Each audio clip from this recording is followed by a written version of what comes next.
अभी कहाँ गए हैं सारे लोग? लिट्टी चोखा खाने यार।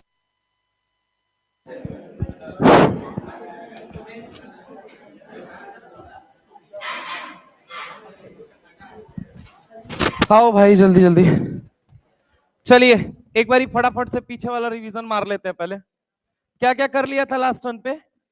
एक्वस सॉल्यूशन लिया। ए शांति से बैठ जाओ भाई, जिसको आना होगा वो आता रहेगा अपना टाइम पे। इधर सुनो, अगर मैं तुमसे बात करता हूं, एक्वस सॉल्यूशन हमने लिया सॉल्ट 1 का, उसको मिक्स किया किसके साथ? एक्वस सॉल्यूशन ऑफ सॉल्ट 2 के साथ। ठीक है, तो क्या हुआ? एक्वस सॉल्यूशन ऑफ सॉल्ट 1 और एक्वस सॉल्यूशन ऑफ सॉल्ट 2 लेके उसको मिक्स किया, एक कंटेनर में डाला। उस कंटेनर को अपन ने क्या किया था? हीट किया। हीट करने के बाद उसके अंदर से क्या उड़ाते चले गए? पानी।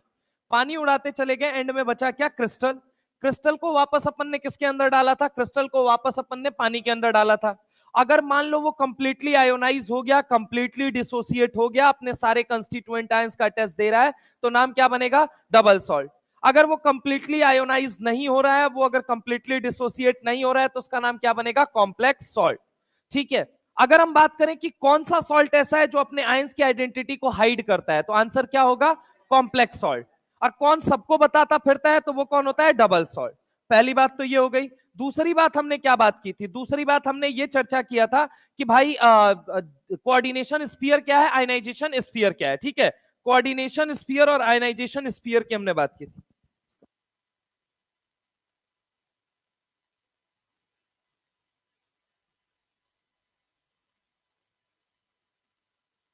कि अगर हम आपसे बात करते हैं, सुनिएगा ढंग से, अगर हम आपसे बात करते हैं, मेन चीज समझिएगा कि हमने बात किया स्फीयर कितने तरह के होते हैं? दो तरह के। डब्बे कितने तरह के हैं? दो तरह के। एक कौन सा है? आयनाइजेशन, और एक कौन सा है? कोऑर्डिनेशन। आयनाइजेशन में कौन रहता है? तो आयंस रहते हैं। कौन रहता है? आयंस। अब आयंस कितने तरह के होते हैं? दो। एक होता है केटायन और एक कौन सा होता है? एनायन।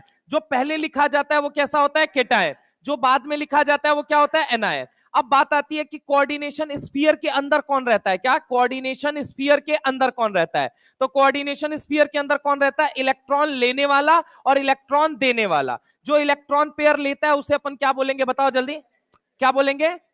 Central metal ion. और जो इलेक्ट्रॉन पेयर देता है उसे अपन क्या बोलेंगे? लीगेंड। अब बात, एक बात मुझे बताओ, जो इलेक्ट्रॉन पेयर दे रहा है वो लीगेंड है, जो इलेक्ट्रॉन पेयर ले रहा है वो क्या है? सेंट्रल मेटल आयन या सेंट्रल मेटल एटम। अब ढंग से सुनना मेरी बात को, सेंट्रल मेटल आयन हुआ या सेंट्रल मेटल एटम हुआ? ढंग से अगर मैं आपसे बात करूं कि लेविस साहब ने क्या बोला था? जो इलेक्ट्रॉन पेयर लेगा उसे हम क्या बोलेंगे? Lewis acid. और जो इलेक्ट्रॉन पेयर देगा उसे हम क्या बोलेंगे? Lewis base. अब एक बात मुझे सोच के बताओ, लिगेंड क्या करता है? इलेक्ट्रॉन पेयर लेता है या देता है? और अगर हम बात करें सेंट्रल मेटल आयन या एटम, क्या करता है? लेता है या देता है? लेता है। और कौन देता है? लिगेंड। तो एक बात तो, लेविस एसिड किसे बोलोगे आप? मुझे ये बताओ। Central metal ion. और अगर हम बात करें लुईस बेस, किसे बोलोगे? लिगेंड को। ये बात यहां तक की क्लियर थी। अब इसके बाद हमने कहा था जनरली पीटी और पीडी अगर कोऑर्डिनेशन नंबर 4 रखते हैं, ठीक है, generally, mark my word, I am not saying that always, generally क्या होता है? पीटी और पीडी कोऑर्डिनेशन नंबर 4 रखते हैं, तो उसका बताओ कि ज्योमेट्री कैसी होती है? Square planar. कैसी होती है? Square planar. अगर हम बात करें वही निकल रखता है कोऑर्डिनेशन नंबर 4, तो क्या? टेट्राहेड्रल जनरली, पहली चीज। दूसरी चीज ये है कि पीटी और पीडी के केस में अगर कोऑर्डिनेशन नंबर 4 आ रहा है, मतलब ऑक्सीडेशन नंबर कितना बनेगा? +2।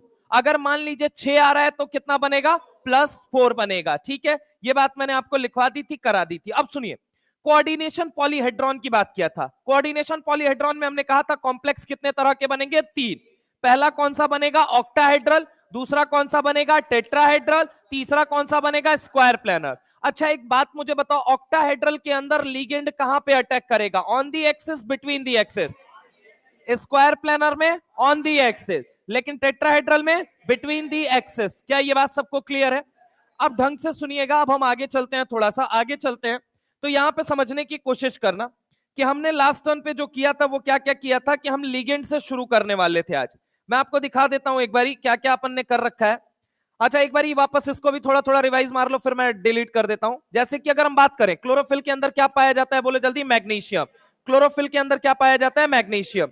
एक बारी फटाफट से इसको रिवाइज कर लो। क्लोरोफिल के अंदर मैग्नीशियम, हीमोग्लोबिन के अंदर आयरन, विटामिन B12, कार्बोक्सीपेप्टाइड और इंसुलिन, यानी कि याद रखोगे कार्बोफिल के अंदर क्या, सॉरी अगर हम बात करें कार्बोफिल के अंदर क्या यूज किया जाएगा, क्लोरोफिल, सॉरी कार्बोफिल कह रहा हूं, क्लोरोफिल के अंदर क्या यूज किया जाएगा?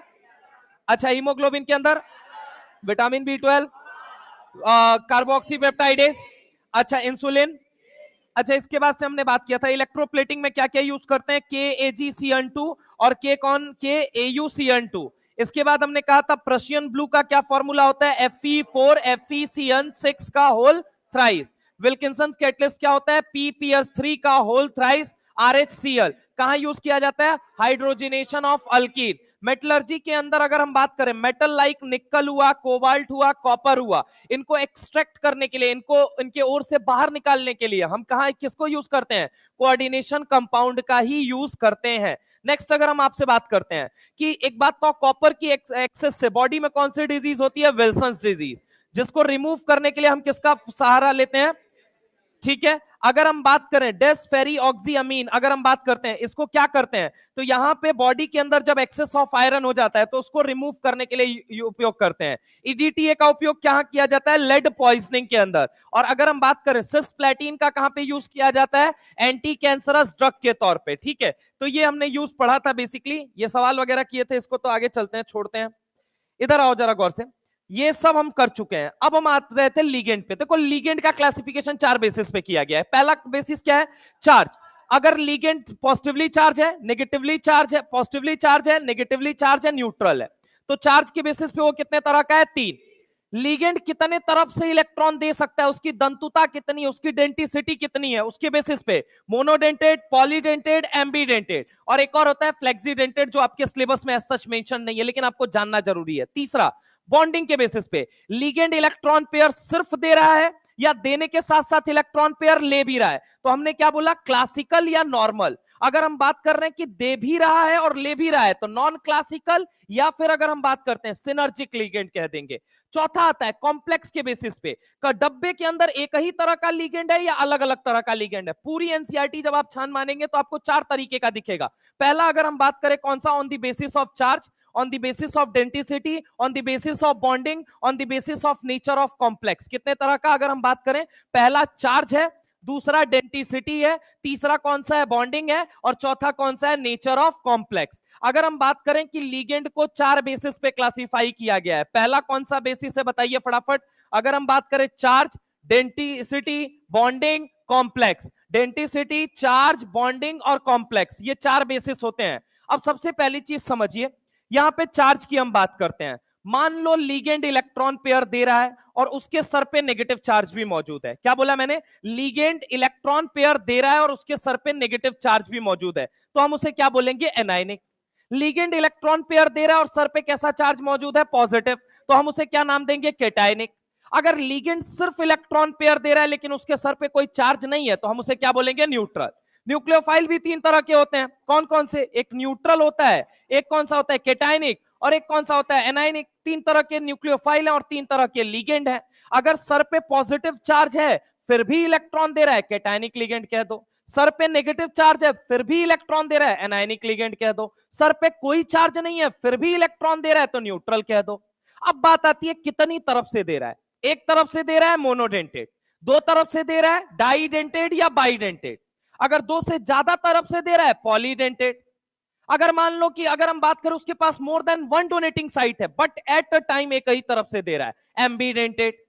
तो यानी कि on the basis of denticity बनता है। तीसरा क्या बनता है कि बॉन्डिंग के बेसिस पे, नॉर्मल और क्लासिकल लिगेंड। नॉर्मल या क्लासिकल लिगेंड क्या करता है, सिर्फ इलेक्ट्रॉन देता है, सिर्फ इलेक्ट्रॉन देता है। और एबनॉर अगर हम बात करें, ये नॉन क्लासिकल या फिर पाई एक्सेप्टर लिगेंड जो होते हैं, इलेक्ट्रॉन देते भी हैं और इलेक्ट्रॉन लेते भी हैं। इनका कैटेगराइजेशन ये है। चौथा कैटेगरी आती है कॉम्प्लेक्स, कि भैया डब्बे के अंदर एक ही तरह का कॉम्प्लेक्स है या तरह तरह के कॉम्प्लेक्स हैं। अगर एक ही तरह का कॉम्प्लेक्स है तो हम उसे क्या बोलेंगे, होमोलेप्टिक। अगर अलग अलग तरह के हैं तो हेट्रोलेप्टिक। 4 क्लासिफिकेशन है लिगेंड का। कितना क्लासिफिकेशन है, 4। कितना क्लासिफिकेशन है, 4। सबसे पहली चीज कौन सी है, चार्ज, फिर कौन सी है, डेंटिसिटी, फिर कौन सी है, नेचर ऑफ बॉन्डिंग, और चौथा कौन सा है, कॉम्प्लेक्स। पहला कौन सा है बोलो जल्दी, चार्ज, दूसरा डेंटिसिटी, तीसरा बॉन्डिंग, चौथा कॉम्प्लेक्स। पहला चार्ज, दूसरा डेंटिसिटी, तीसरा कौन सा, बॉन्डिंग, चौथा कौन सा है, कॉम्प्लेक्स। अगर डब्बे के अंदर सिमिलर तरह के, अगर एक ही तरह के कॉम्प्लेक्स, एक ही तरह के लिगेंड दिख रहे हैं, मतलब वो कैसा होगा? होमोलेप्टिक। अलग अलग तरीके के हैं, हेट्रोलेप्टिक। अगर हम बात करें बॉन्डिंग के बेसिस पे, लिगेंड सिर्फ इलेक्ट्रॉन पेयर दे रहा है तो उसे हम क्या बोलेंगे? क्लासिकल या नॉर्मल। दे भी रहा है, ले भी रहा है, तो हम क्या बोलेंगे? Non classical. समझ रहे हो मेरी बात को?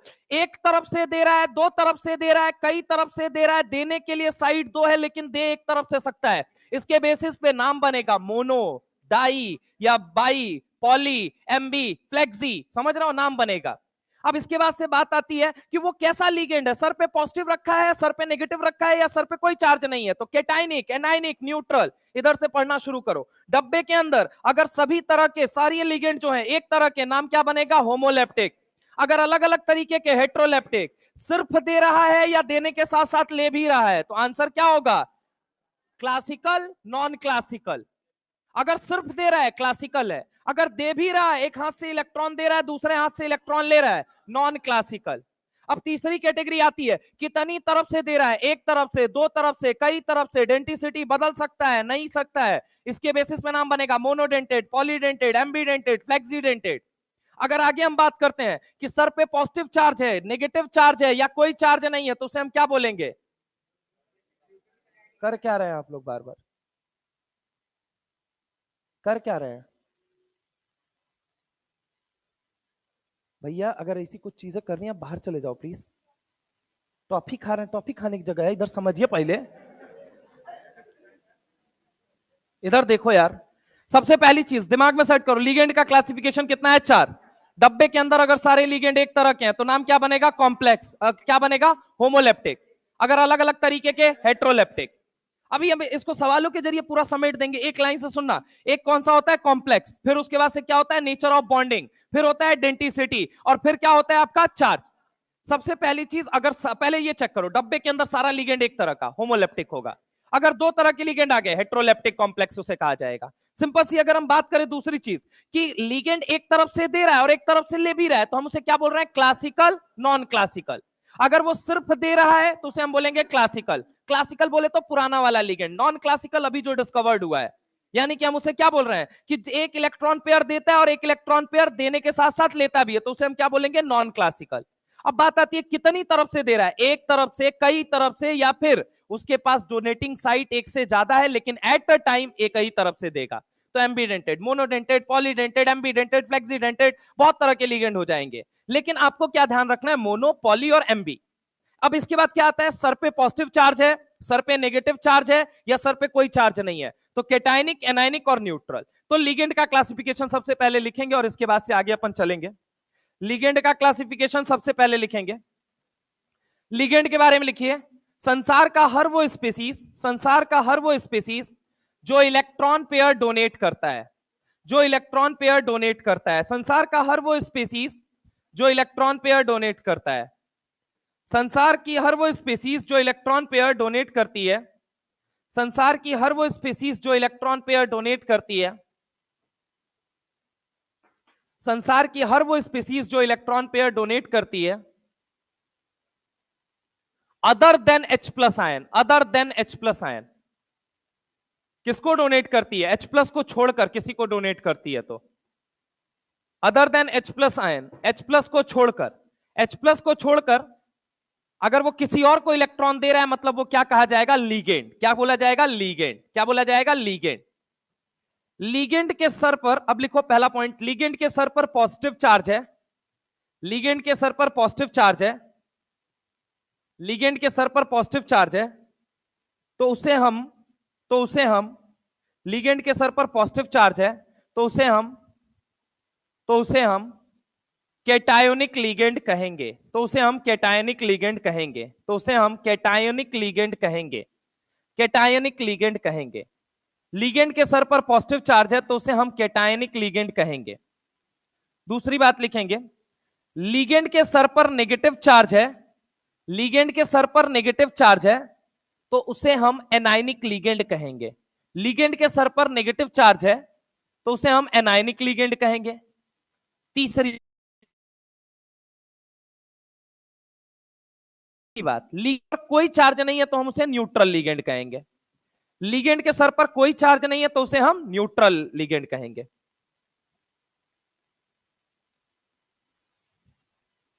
ठीक है, अब अगला पॉइंट लिखो, डेंटिसिटी यानी दंतुता। डेंटिसिटी, डेंटिसिटी, लिगेंड जितने तरफ से इलेक्ट्रॉन डोनेट करता है, लिगेंड जितने तरफ से इलेक्ट्रॉन डोनेट करता है, लिगेंड जितने तरफ से इलेक्ट्रॉन डोनेट करता है, लिगेंड जितने तरफ से इलेक्ट्रॉन डोनेट करता है, वो उसकी डेंटिसिटी बन जाती है, वो उसकी डेंटिसिटी बन जाती है, वो उसकी डेंटिसिटी बन जाती है, वो उसकी डेंटिसिटी बन जाती है।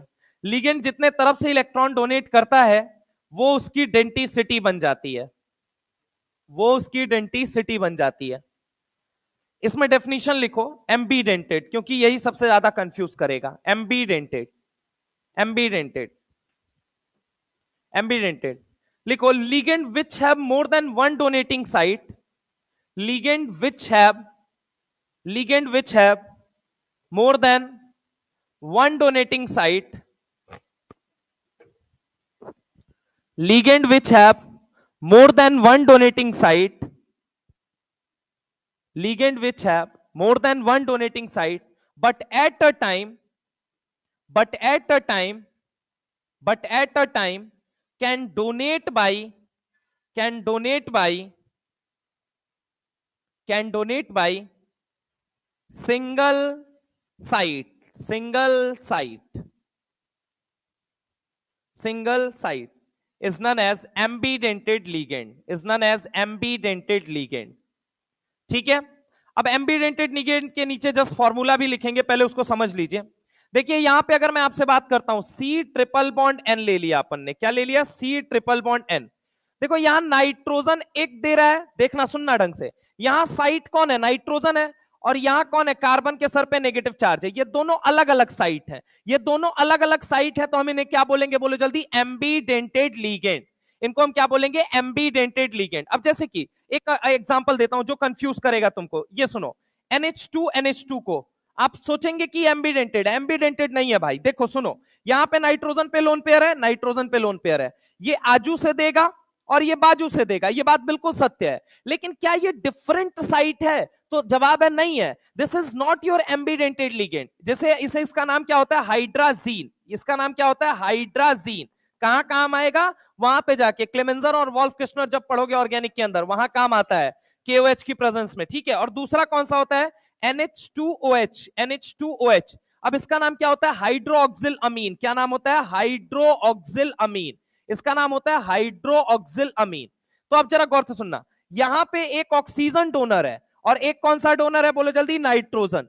अगर हम बात करें, ये दोनों के पास अलग अलग साइट है, अलग अलग साइट है, इसका मतलब ये क्या हो गया? यहां पे नाइट्रोजन डोनेट कर रहा है, यहां ऑक्सीजन डोनेट कर रहा है, तो ये नाइट्रोजन वाली डोनेटिंग साइट है और ये ऑक्सीजन वाली। Ligand which are capable to donate the electron by the means of two different site, जो दो डिफरेंट साइट से इलेक्ट्रॉन देता है, उसे हम क्या बोलते हैं? एम्बीडेंटेड। अब तुम कहोगे सर दो डिफरेंट साइट, डिफरेंट साइट नहीं है भाई, देख बाजू में नाइट्रोजन और बाजू में भी नाइट्रोजन है।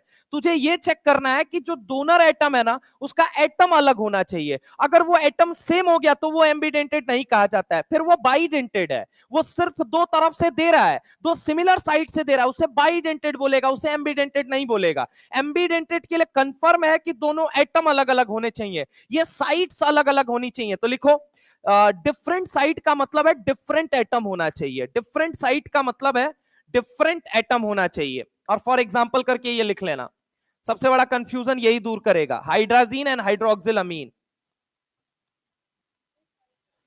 डिफरेंट एटम का होना, डिफरेंट साइट का मतलब है डिफरेंट एटम का होना, डिफरेंट साइट का मतलब है डिफरेंट एटम का होना, डिफरेंट साइट्स का मतलब है डिफरेंट एटम का होना। ठीक है, एम्बीडेंटेड उसे हम कहते हैं। अब ये एग्जांपल लिख लीजिए, ये वाला एग्जांपल, वैसे अभी एग्जांपल बहुत सारे आएंगे, लेकिन ये वाला एग्जांपल सबसे बेहतरीन एग्जांपल है आपके कंफ्यूजन को दूर करने के लिए। इसको लिखेंगे एम्बीडेंटेड लिगेंड, इसे हम कहेंगे एम्बीडेंटेड लिगेंड। ये है आपका एम्बीडेंटेड लिगेंड, एम्बीडेंटेड।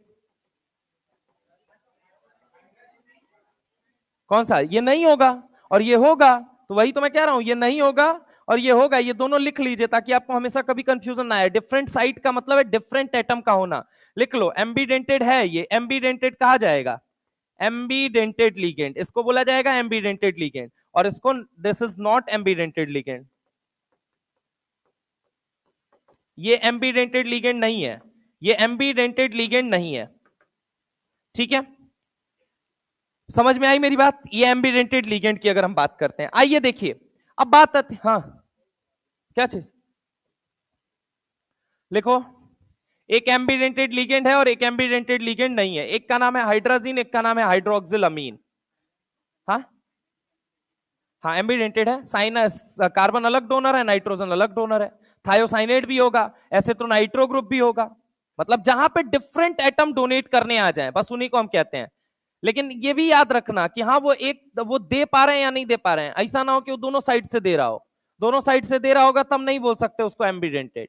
समझ रहे हो? लीगेंड जिनके पास एक से ज्यादा डोनेटिंग साइट है बट एट अ टाइम वो एक ही तरफ से दे सकते हो, उन्हें हम कहते हैं एम्बीडेंटेड लीगेंड। ठीक है, अब हम इनके ऊपर डिस्कस करते हैं। देखो पहला क्या है, पहला कैटेगरी है चार्ज का, पहला चार्ज के बेसिस पे, दूसरा डेंटिसिटी के बेसिस पे, तीसरा नेचर ऑफ बॉन्डिंग के बेसिस पे, चौथा कॉम्प्लेक्स के बेसिस पे। अब एक एक करके डिस्कस करते हैं, ढंग से सुनना। यहाँ पे अगर मैं तुमसे बात करता हूं right the name and formula of neutral monodentate ligand, इनके ऊपर देखिए यहां पे समझने की कोशिश कीजिएगा। जैसे मैं अगर आपसे बात करता हूं, ये रहा नाइट्रोजन, ये रहा हाइड्रोजन, ये रहा हाइड्रोजन और ये रहा हाइड्रोजन, इसके पास क्या है, लोन पेयर है, कोई चार्ज नहीं है, ये आराम से इलेक्ट्रॉन पेयर देगा अपना, सिर्फ लोन पेयर जो डोनेट करे उसे हम जनरली क्या कहते हैं, न्यूट्रल। जैसे यहां ऑक्सीजन के पास लोन पेयर है, जैसे कि यहां पे NO के केस में अगर हम बात करें तो यहां पे भी होगा और वहां पे भी लोन पेयर होगा, दोनों साइड से दे सकते हैं। आगे अगर हम बात करें PS3 के अंदर, यहां पे अगर हम बात करें PPS3 के अंदर, O2 के अंदर ऑक्सीजन दे सकता है, N2 के अंदर नाइट्रोजन दे सकता है। तो सुनो जरा गौर से,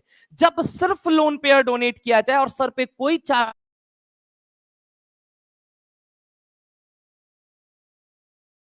ना हो, तो अब मैंने इसको क्वेश्चन के फॉर्म में जानबूझ के कन्वर्ट कर दिया है कि आप इसको ना पूरी तरीके से याद भी रख पाओगे, और कुछ कुछ मैंने हाईलाइट कर रखा है, सिर्फ उनको आपको याद रखना है लॉन्ग टर्म एग्जाम के अनुसार, बाकी सबको नहीं याद रखना है, लेकिन आपको नाम सबका आना चाहिए, नाम। अब जैसे कि नाम की अगर हम तुमसे बात करें तो सबसे पहली चीज सुनिएगा, कह रहा है right the name and formula of neutral monodentate ligand, ये सब एक ही तरफ से डोनेट करते हैं, ये समय के अनुसार आपको पता चल जाएगा, लेकिन अभी के लिए ये जानिए क्या इन सब में से किसी के ऊपर कोई चार्ज दिख रहा है, तो जवाब है नहीं दिख रहा है। अब नहीं दिख रहा है तो आपको क्या करना है, इनका नाम बताना है। तो जैसे ही याद रखिएगा, अमीन के अंदर आप पढ़ते आए हो AMINE, ये ऑर्गेनिक में पढ़ते आए हो, लेकिन जब वो लिगेंड के तौर पे काम करता है तो इस बात को डिफरेंशिएट करने के लिए कि हम इनऑर्गेनिक के अंदर इसको एज अ लिगेंड बोलेंगे, ऑर्गेनिक में एज अ न्यूक्लियोफाइल बोलेंगे, तो दोनों में अंतर कैसे स्थापित करेंगे, तो हमने नाम क्या बना दिया इसका, अमीन। तो यहां पे क्या वर्ड आ जाएगा, 2 बार M आएगा, अमीन।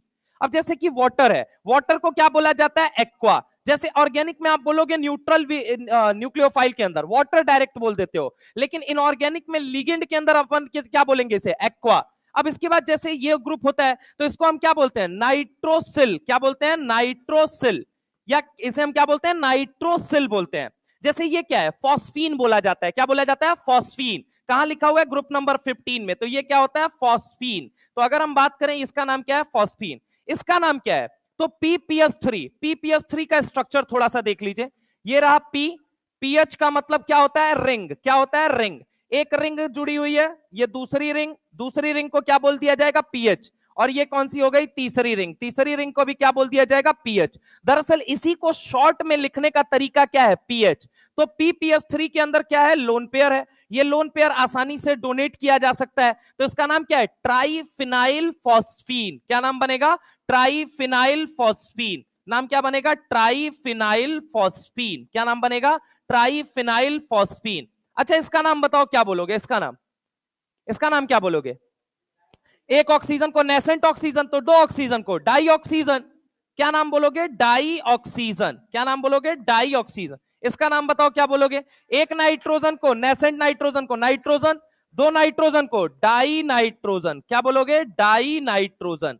तो इसे हम बोलते हैं डाई नाइट्रोजन, इसे हम बोलते हैं dioxygen, triphenyl phosphine, phosphine. अब ये तीनों इंपॉर्टेंट है, क्यों इंपॉर्टेंट है, क्योंकि नॉन क्लासिकल के केस में NO का उपयोग करेंगे, वाटर और इसमें क्या कहा जाता है, अमीन के अंदर इनका नाम बड़ा इंपॉर्टेंट है, इसलिए आपको ये दोनों ध्यान रखना है, एक तो और एक इसको ध्यान रखना है। बाकी अगर नहीं भी याद रखोगे, पूछा नहीं जाता उतना एग्जाम के अंदर, पूरी एनसीईआरटी में सच कहीं ज्यादातर मेंशन नहीं है, तो इनको याद रखेंगे। अब कुछ का मैंने कह दिया है कि इनका नाम लिखो। अब नाम क्यों, क्योंकि गलती कहां पे होगी तुमको ये बताता हूं। मिथाइल अमीन में ना अमीन नहीं लिखेगा वो, मिथाइल अमीन में अमीन लिखेगा वो, ठीक है। तो याद रखना हर जगह अमीन नहीं होता है, अगर ऑर्गेनिक कंपाउंड के साथ अगर वो नाम जुड़ा हुआ है तो वो क्या बनेगा, मिथाइल अमीन बनेगा। क्या बनेगा, मिथाइल अमीन। इसलिए मैंने हाईलाइट किया, क्योंकि एक बार सवाल में टेस्ट सीरीज में डाल दिया, अमीन भी डाला, अमीन भी डाला, आधे लोग वहीं पे कंफ्यूज होकर बैठ गए कि अब अमीन लिखूं या क्या लिखूं। तो याद रखना अगर कोई ऑर्गेनिक ग्रुप जुड़ा हुआ है तो उसका सिंपल नाम बनेगा अमीन।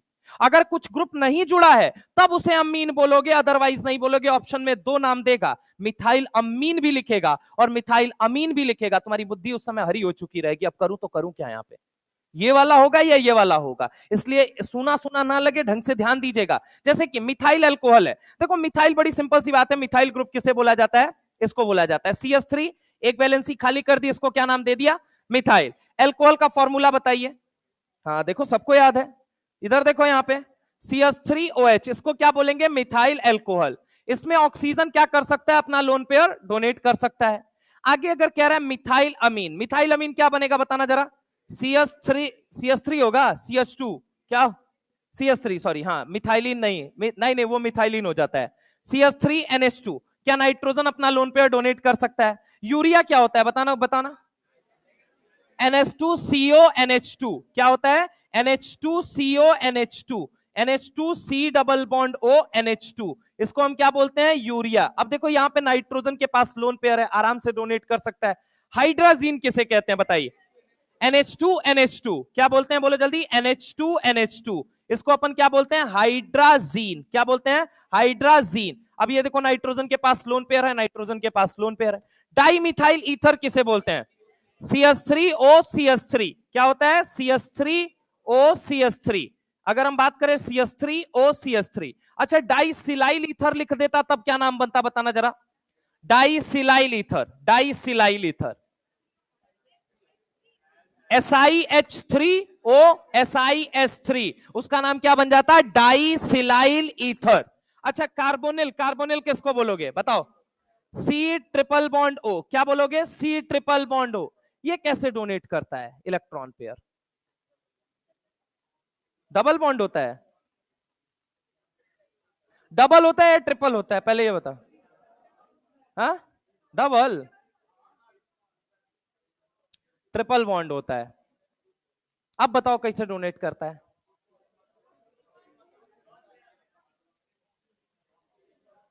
ऑक्सीजन के पास लोन पेयर है ना, कार्बन का लोन पेयर डोनेट किया जाता है, पहली चीज कार्बन का लोन पेयर डोनेट किया जाता है। तो अब बताओ कैसे, मतलब कार्बन के पास लोन पेयर कहां से होने लगा,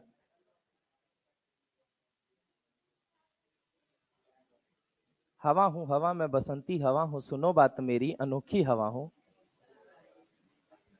ढंग से ध्यान देना, ठीक है। ये पता ही नहीं होता है कि कार्बन के पास लोन पेयर कहां से आ गया। पूछ लो आधी जनता को, नहीं आधी जनता छोड़ो, मैं 100% क्लेम मारता हूं किसी को ढंग से इसका कंसेप्ट ना पता हो कि कैसे होता है, कैसे देता है। बस एक बार एग्जाम में आ गया, रट लिया सबने रट लिया कि हाँ कार्बन देता है, कैसे देता है कुछ लॉजिक नहीं है। कार्बीन है यहाँ पे, केमिस्ट्री ऑफ कार्बीन इन्वॉल्व है। नाइट्रोजन के अंदर नाइट्रोजन कैसे देता है, वहां तो समझ में आ रहा है 5 इलेक्ट्रॉन है, 3 बॉन्ड भी बना लिया, बच गया 2 इलेक्ट्रॉन। यहां तो 3 बॉन्ड बनाता है, C ट्रिपल बॉन्ड हो तो इलेक्ट्रॉन तो एक बचा। तो अब लोन पेयर कहां से डोनेट होता है, इसके लिए पेशेंस रखना पड़ेगा सिनर्जिक बॉन्डिंग तक। आगे सुनिए अभी इसके बाद वाले लेक्चर में। थायोनिल कार्बोनिल, थायो वर्ड कहीं पे भी आ जाता है, इसका मतलब क्या हो जाता है, क्या हो जाता है, सल्फर। तो यहां थायो कार्बोनिल क्या होता है बताइए, क्या होगा, SCO। क्या होता है, SCO, यानी कि थायो कार्बोनिल। अगर थायो वर्ड कहीं पे आ गया इसका मतलब क्या है, उससे क्या जुड़ा हुआ है, सल्फर। अब देखिए ढंग से, अगर मैं आपसे बात करता हूं कि मान लो नाइट्रोजन के पास लोन पेयर है, मेटल आएगा इलेक्ट्रॉन मांगने देगा, यानी ये किसकी तरह काम कर रहा है, लीगेंड। क्या सर पे कोई चार्ज है, नहीं, तो कैसा लीगेंड हुआ, न्यूट्रल। न्यूट्रल में बस 2 नाम आपको याद रखने हैं। पहला नाम क्या याद रखना है, एक तो अमीन का नाम याद रखना है, और एक किसका नाम याद रखना है, एक्वा। किसका नाम याद रखना है, एक्वा। ठीक है, तो ये होते हैं कुछ न्यूट्रल लीगेंड। न्यूट्रल लीगेंड में भी सबसे ज्यादा फोकस रहना NH3 H2O, NO, इसके अलावा अगर हम बात करें कार्बोनिल, और कौन सा होता है मिथाइल अमीन। क्योंकि यहां पे एक गलती करवाएगा, इन दोनों का नाम जानना जरूरी है, और ये दोनों अपने सिनर्जिक बॉन्डिंग के अंदर काफी ज्यादा यूज आते हैं। इसलिए आपको ये 5 नाम अगर पता है तो भी आपका सवाल बनेगा, बहुत ज्यादा दिक्कत नहीं आएगी। प्रैक्टिस के तौर पे मैंने बहुत सारे एग्जांपल लिख दिए हैं जो आपकी एनसीईआरटी में ही है, जैसे कि ये वॉल्फ क्रिस्टल रिडक्शन के अंदर दिया गया है, डाइमिथाइल ईथर जो है ये ऑर्गेनिक में ही लिखा हुआ है, यूरिया तो आपके पहले चैप्टर में ही लिखा हुआ है, वोलर सिंथेसिस अगर आपने पढ़ा होगा उसके अंदर। मिथाइल अल्कोहल फेवरेट है आपका, इधर आओ, सॉरी फेवरेट नहीं है, वुड स्पिरिट कहा जाता है नालायकों, ले मत लेना गलती से, समझ रहे हो, वुड स्पिरिट कहा जाता है, ठीक है, इसको वुड स्पिरिट कहा जाता है, याद रखिएगा कि इसको वुड स्पिरिट कहा जाता है, ये नहीं लेते हैं, इसके बाद वाला लेते हैं, समझ रहे हो, इथाइल, समझ रहे हो, मिथाइल वाला नहीं लेते हैं। आगे सुनिए, right the name of following cationic monodentate ligand. अब देखो मोनोडेंटेट लिगेंड में याद रखना कि अगर हम बात करते हैं किसी भी कैटायन में, आज तक आप क्या पढ़ते आए हो, आइड कहां यूज करते हैं, एनायन में, आइट कहां यूज करते हैं, एनायन में, एट कहां यूज करते हैं, एनायन में। लेकिन अगर हम बात करें कैटायन के केस में, तो कैटायन के केस में क्या यूज होता है, IUM। अब देखो 4 लिगेंड अगर हम बेसिकली बात करें तो हमारे 4 डिफरेंट कंपाउंड में देखने को मिलते हैं, जैसे कि ऑक्साजीनियम है, ये ब्रिज लिगेंड के केस में देखने को मिलता है, हाइड्राजीनियम है ऑर्गेनिक में देखने को मिलता है, नाइट्रोसोनियम है यहां ब्राउन रिंग टेस्ट के अंदर देखने को मिलता है, नाइट्रोनियम है, इसका टेस्ट हमें पढ़ाया जाता है सॉल्ट एनालिसिस के अंदर। तो 4 इंपॉर्टेंट है, 4 में चारों नहीं पढ़ना है, पढ़ना ये है, मेन इंपॉर्टेंट ये है जिसको याद रखना है। कैटायनिक में ये तीनों भूल जाओगे काम चलेगा, ये भूल जाओगे काम नहीं चलेगा, इसलिए हाईलाइट मैंने कर रखा है, तो याद रखना। जैसे नाइट्रोनियम है, अब नाइट्रोनियम किसे कहते हैं, तो नाइट्रोनियम कहते हैं NO2 प्लस को, किसको बोलते हैं, NO2 प्लस। अगर हम बात करें हाइड्राजीनियम, मान लो हाइड्राजीन है, ये रहा NH2, इसको हम लेके किसके साथ ट्रीट करते हैं, एसिडिक मीडियम में। अब एसिडिक मीडियम में ट्रीट करोगे तो यहां पे क्या बैठा है, लोन पेयर। अब ये लोन पेयर क्या करेगा, इस नाइट्रोजन पे अटैक करेगा और बनने वाली चीज क्या बनती है, NH2 NH3 प्लस। मान लीजिए इसके सर पे आ गया पॉजिटिव चार्ज, लेकिन क्या अभी भी ये नाइट्रोजन डोनेट कर सकता है या नहीं डोनेट कर सकता है, कर सकता है। हम क्या नाम देंगे, हाइड्राजीनियम, क्या नाम देंगे, हाइड्राजीनियम। अब आ जाते हैं NO के ऊपर, आप ये भूल जाएंगे चलेगा, ये भूल जाएंगे चलेगा, ये भूल जाएंगे चलेगा, ये भूलेंगे तो नहीं चलेगा। याद रखना है आपको NO के बारे में, याद रखिएगा कि NO क्या होता है। अगर हम बात करें कि ये होता है, NO को बोला जाता है नाइट्रोसो ग्रुप। तो अगर ये केटायन है तो केटायन के लास्ट में क्या लगता है, IUM सफिक्स के तौर पे, नाम क्या बनेगा, नाइट्रोसोनियम। क्या नाम बनेगा, नाइट्रोसोनियम। अच्छा याद रखिएगा कि NO प्लस जो होता है, NO प्लस जो होता है ये कहां पे बनेगा, ब्राउन रिंग कॉम्प्लेक्स में। ये मैं बार बार स्ट्रेस मारूंगा, क्यों, क्योंकि ये ब्राउन रिंग कॉम्प्लेक्स के अंदर, ब्राउन रिंग कॉम्प्लेक्स के अंदर बनता है और 2-3 बार एग्जाम में पूछा भी गया है। तो याद रखिएगा सबसे इंपॉर्टेंट ये है, बाकी सबको आप इग्नोर करेंगे चलेगा, ये नहीं पूछा गया आज तक, ये भी नहीं पूछा गया आज तक, ये भी नहीं पूछा गया है। लेकिन ये वाली बात है, ये एनसीईआरटी में भी गिवन है, एनसीईआरटी में वैसे सारे गिवन है, ये तीनों गिवन है, लेकिन अगर हम ये इनकी बात करते हैं, ये वाले हमसे ऑलरेडी पूछे जा चुके हैं। एक बात हमेशा याद रखिएगा, जब भी Fe और NO, आयरन और NO दोनों साथ में देखने को मिलते हैं, वो कहां देखने को मिलते हैं, 2 ही कंपाउंड में, या तो सोडियम नाइट्रोप्रोसाइड में या ब्राउन रिंग कॉम्प्लेक्स में। वहां जनरली NO को हमेशा कितने में लिया जाता है, +1 में। तो इसके लिए इंपॉर्टेंट लाइन ये होगी कि आयरन और NO को 2 कंपाउंड में एक साथ दिखा जाता है, और जब भी आयरन और NO एक साथ दिखेंगे, NO को हमेशा +1 मान लेना, ठीक है। तो एक बात याद रखिएगा इसके बारे में, अभी लिखते वक्त अपन लिखेंगे, अभी लिख लीजिए, लिखिए NO प्लस एक कैटायनिक लिगेंड होता है, NO प्लस एक कैटायनिक लिगेंड होता है,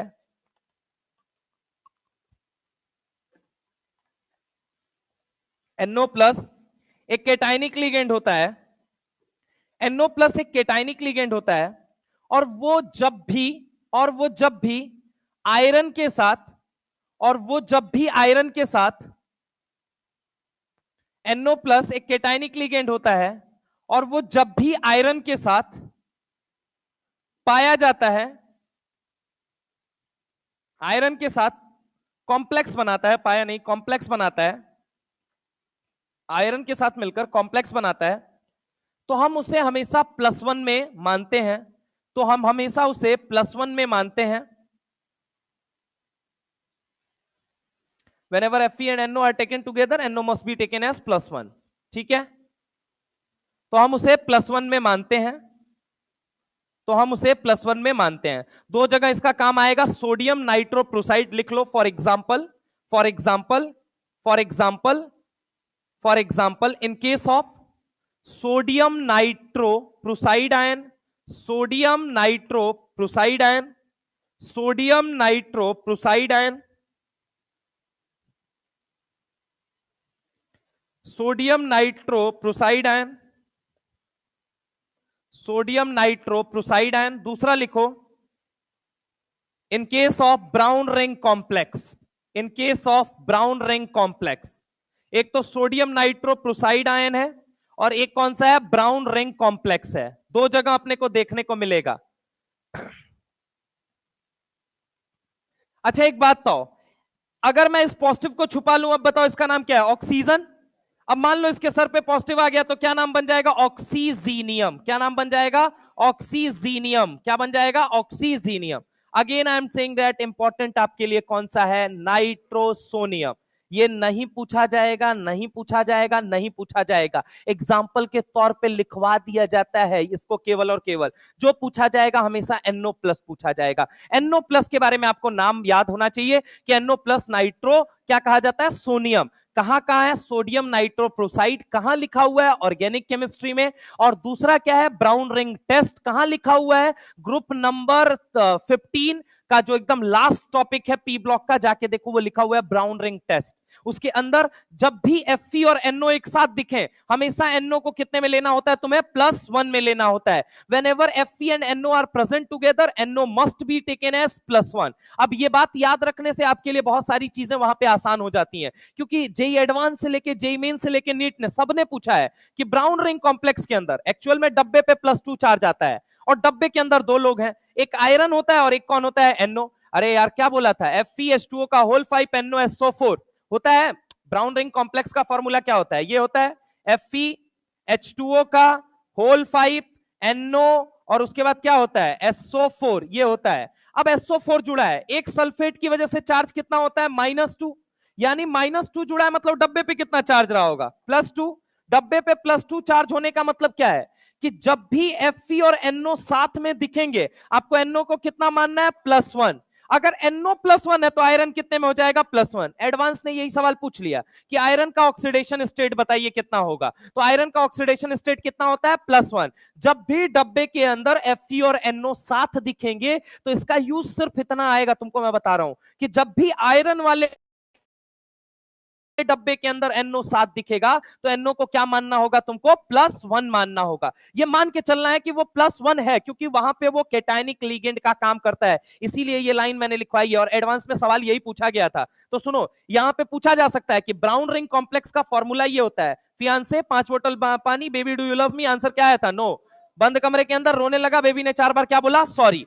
अरे बोलो हाँ है ना। अब अगर मैं तुमसे बात करता हूं, यहां सवाल ये पूछ दिया कि Fe का ऑक्सीडेशन स्टेट बताओ, +1, NO का बताओ, +1। वाटर कैसा है, न्यूट्रल है, इसकी वजह से कोई चार्ज है नहीं। अब सुनना, बाहर कितना है, SO4 -2, कैसे जुड़ रहा है, यानी डब्बे पे चार्ज +2 है, और जब भी आयरन और NO साथ में रहेंगे, NO को कितने में लेना होगा, +1। तो ये एक बात लिख लेंगे आप लोग,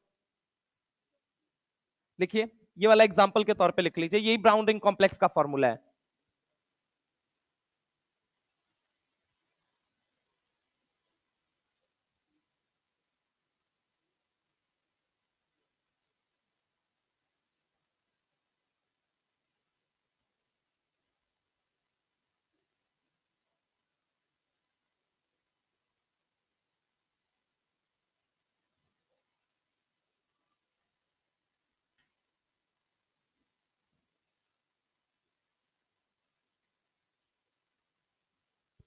एक और लिख लोगे, ऑर्गेनिक में मेंशन है Na2FeCN का होल 5 NO, ये फॉर्मूला लिखा हुआ है। अब देखो यहां पे एक नाइट्रोजन की वजह, एक साइनाइड की वजह से चार्ज कितना होता है, -1, 5 की वजह से कितना होगा, -5। अब -5 का मतलब क्या हो गया, ढंग से सुनना कि एक बात तो, अब बाहर कितने सोडियम जुड़ रहे हैं, 2, इसका मतलब डब्बे पे चार्ज कितना होगा, -2। अंदर कितना बैलेंस किया गया होगा, -3। मैंने क्या बोला, Fe और NO जब भी साथ दिखेंगे, NO को कितना मानोगे, +1। कितना मानोगे, बोलो जल्दी, +1।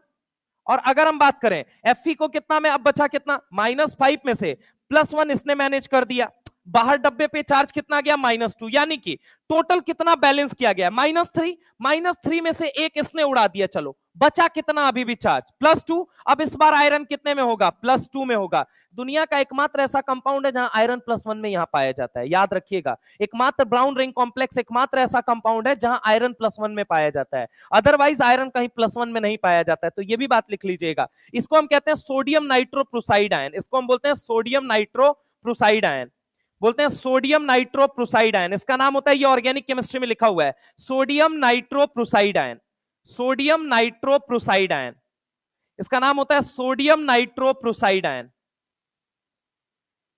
Sodium nitroprusside ion, sodium nitroprusside ion.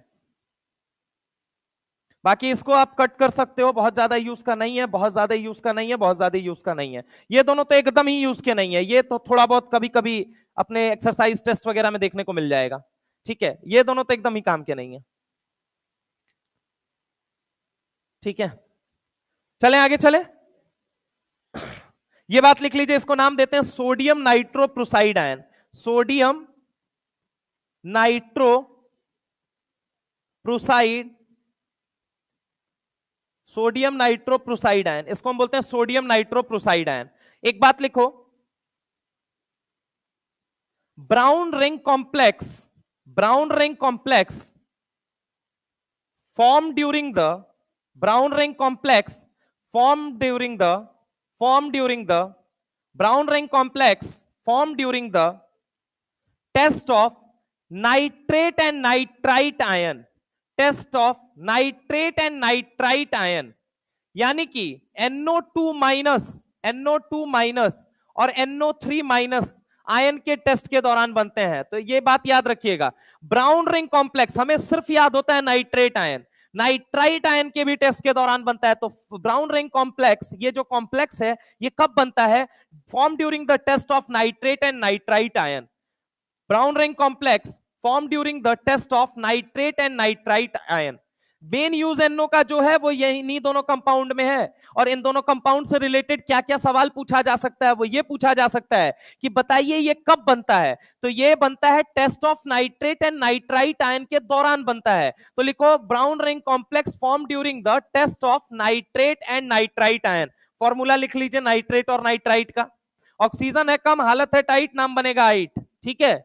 Oxygen है ज्यादा, हाँ ऑक्सीजन है नाइट्रेट, और ये क्या है नाइट्राइट, ऑक्सीजन है कम, हालत है टाइट, नाम बनेगा नाइट्राइट, SO4 -3, SO3 -2, ठीक है। तो सल्फर के जगह ऑक्सीजन क्या है, कम है, तो हम उस केस में क्या यूज करेंगे, आइट। अगर ऑक्सीजन ज्यादा है तो नाम क्या बनेगा, 8। तो आइट और 8, ऑक्सीजन भी है नेगेटिव भी है, तब आइट और 8 लगता है। ऑक्सीजन नहीं है, सिर्फ नेगेटिव है एलिमेंटल फॉर्म में, तो आइड लगता है। केटायन है तो क्या लगता है, IUM लगता है। एनीवे अगला लिखो, अगर हम बात करें सोडियम नाइट्रोप्रोसाइड आयन, इसके लिए लिखो sodium nitroprusside ion, sodium nitroprusside ion, sodium nitroprusside ion, sodium nitroprusside ion, sodium nitroprusside ion is when treated with sulphide ion, sulphide बोले तो क्या कहा जाएगा, सल्फाइड किसे, S-2 को, sulphide ion, it forms purple PPT, it forms purple PPT, it forms purple PPT, it forms purple PPT, sulphide ion, sulphide, इसे हम बोलते हैं sulphide. Treated with sulphide ion forms purple PPT, forms purple PPT. ये क्या बनाता है, purple PPT बनाता है। तो सल्फाइड आयन के साथ जब हम इसे ट्रीट करते हैं तो ये क्या बनाता है, पर्पल पीपीटी। तो याद रखिएगा दोनों के बारे में सवाल क्या पूछेगा, ये किसके टेस्ट के दौरान बनता है, नाइट्रेट या नाइट्राइट। सोडियम नाइट्रोप्रोसाइड आयन का यूज क्या किया जाता है, in the identification of sulphide ion, क्योंकि जब वो उसके साथ रिएक्ट करेगा तो क्या बनाएगा, पर्पल पीपीटी। एक लिखा हुआ है पी ब्लॉक में, एक लिखा हुआ है जीओसी वाले लास्ट टॉपिक में जाके, तो इन दोनों को याद रखिएगा। नोट कर लिया आप लोगों ने। नेक्स्ट हम आगे चलते हैं, तो अब देखिएगा, identify the homoleptic and heteroleptic complex. मैंने क्या बोला, लीगेंड अगर एक तरीके का है, लीगेंड अगर एक तरीके का है, जैसे डब्बे के अंदर सारे लीगेंड एक तरीके के हैं, तो नाम क्या बन जाएगा? होमोलेप्टिक। क्या नाम बन जाएगा? होमो। अगर मान लो ये एक तरीके का लीगेंड है, होमोलेप्टिक। अगर मान लो अलग अलग तरीके के लीगेंड है, हेट्रोलेप्टिक। तो याद रखिएगा होमोलेप्टिक और हेट्रोलेप्टिक किसे कहते हैं। तो होमोलेप्टिक के बारे में मैं लिख रहा हूं, लीगेंड डब्बे के अंदर, लीगेंड स्फीयर के अंदर, स्फीयर के अंदर, स्फीयर के अंदर लीगेंड एक तरह का है, लीगेंड एक तरह का है, लीगेंड एक तरह का है, लीगेंड एक तरह का है, लीगेंड एक तरह का है, तो उसे हम तो उसे हम तो उसे हम होमोलेप्टिक लीगेंड कहेंगे। तो उसे हम होमोलेप्टिक लीगेंड कहेंगे, होमोलेप्टिक लीगेंड कहेंगे, होमोलेप्टिक लीगेंड कहेंगे। तो उसे हम होमोलेप्टिक लीगेंड कहेंगे। अगर डब्बे के अंदर, स्फीयर के अंदर हेट्रोलेप्टिक की अगर हम बात करें, तो हेट्रो क्या होता है? डब्बे के अंदर, डब्बे के अंदर लीगेंड अलग अलग तरीके का है, यहां NH3 भी है, Cl3 भी है, तो अब हम इसे क्या बोलेंगे? हेट्रोलेप्टिक। तो डब्बे के अंदर, डब्बे के अंदर लीगेंड अलग अलग तरीके का है, लीगेंड अलग अलग तरीके का है, अलग अलग तरीके का है, अलग अलग तरीके का है, तरीके का है, तो उसे हम का है, तो उसे हम हेट्रोलेप्टिक लीगेंड कहेंगे। तो उसे हम हेट्रोलेप्टिक लीगेंड कहेंगे, हेट्रोलेप्टिक। जैसे कि यहां पे देखिए सारे लीगेंड एक तरीके के हैं, NH3 सब एक तरीके का, नाम क्या बन जाएगा? Homoleptic ligand. अगर हम बात करें CN6, सारे साइनाइड एक तरीके के, बस CN ही लीगेंड के तौर पे है, नाम क्या बनेगा? Homoleptic ligand. अगर मान लो NH3 अलग है, Cl3 अलग है, तो इसे हम क्या बोलेंगे? Heteroleptic ligand. तो हमसे सवाल अगर ये पूछा जाए होमोलेप्टिक कौन है, हेट्रोलेप्टिक कौन है, डब्बे के अंदर सारे लीगेंड एक तरीके के हैं, तो नाम क्या बनेगा? होमोलेप्टिक। एक तरीके के हैं, होमोलेप्टिक। अलग अलग तरीके के हम क्या बोलेंगे? हेट्रोलेप्टिक। क्या ये बात समझ में आई? छाप लीजिए इसको भी, होमोलेप्टिक हेट्रोलेप्टिक। हाँ, इसको छाप लो, सबसे पहले यही तो लिखना था। इसके बाद से आपको लिखना है क्लासिकल, नॉन क्लासिकल, फिर डेंटिसिटी, और फिर आ जाओ कैटायनिक, एनायनिक, न्यूट्रल। इसके बारे में आपको बताना है कि होमोलेप्टिक कौन सा होगा, हेट्रोलेप्टिक कौन सा होगा। तो होमोलेप्टिक डब्बे के अंदर सारे लीगेंड एक तरीके के, होमोलेप्टिक डब्बे के अंदर लीगेंड अलग अलग तरीके के, हेट्रोलेप्टिक बोलेंगे इसको हम, homoleptic heteroleptic, homoleptic heteroleptic.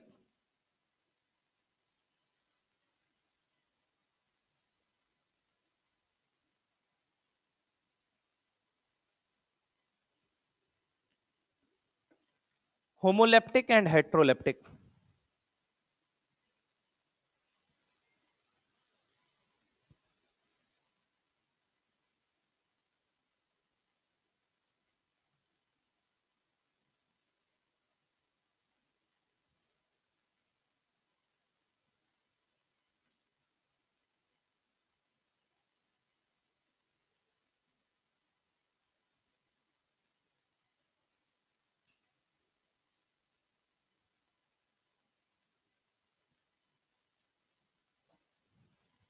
Note कर लिया? आगे चलें। तो होमोलेप्टिक हेट्रोलेप्टिक कुछ नहीं है, डब्बे के अंदर अगर सिमिलर काइंड का लीगेंड है तो हम उसे बोलेंगे होमोलेप्टिक, अलग अलग तरीके का है तो हम क्या बोलेंगे? Heteroleptic.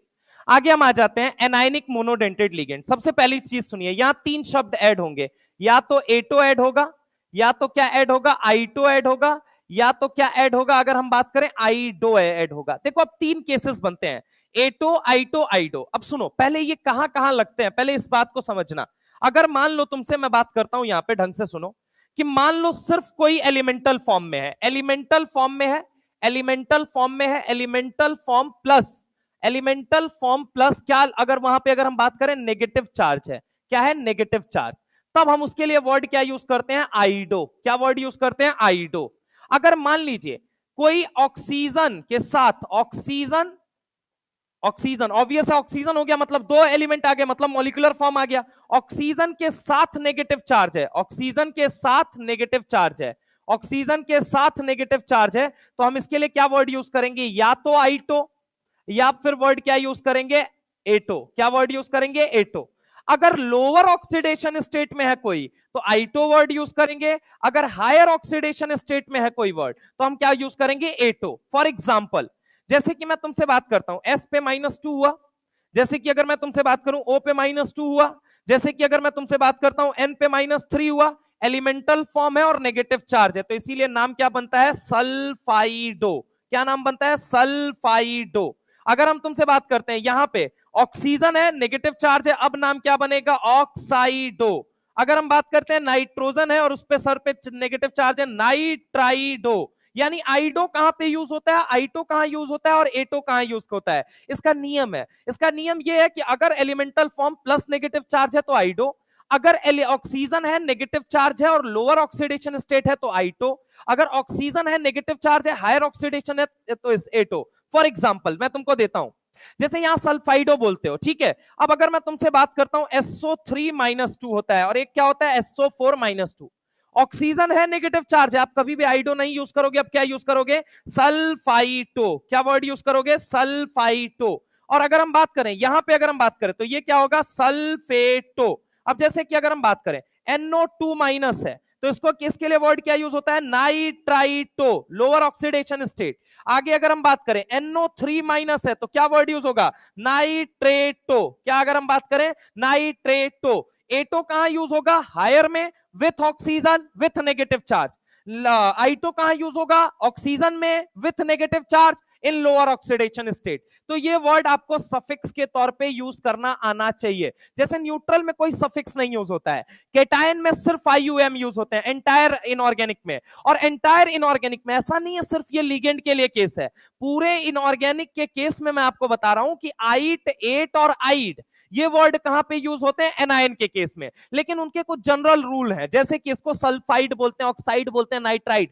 Elemental form with negative charge ide, elemental form नहीं है, ऑक्सीजन जुड़ा हुआ है, ऑक्सीजन जुड़ा हुआ है एलिमेंट के साथ, ऑक्सीजन जुड़ा है एलिमेंट के साथ, ऑक्सीजन जुड़ा है एलिमेंट के साथ, ऑक्सीजन जुड़ा है एलिमेंट के साथ, तो क्या होगा, ऑक्सीजन विथ नेगेटिव चार्ज, आइटो या एटो। अब आइटो कब यूज होगा, लोअर ऑक्सीडेशन स्टेट, एटो कब यूज होगा, higher oxidation state. For example अगर हमको दे देता है PO3-2 और एक तरफ दे देता, सॉरी अगर हम बात करें PO3-2, यस ठीक है, और यहां पे हमको दे देता है PO4-2, तो अब क्या नाम यूज होगा, फॉस्फाइटो। क्या नाम यूज होगा, फॉस्फाइटो।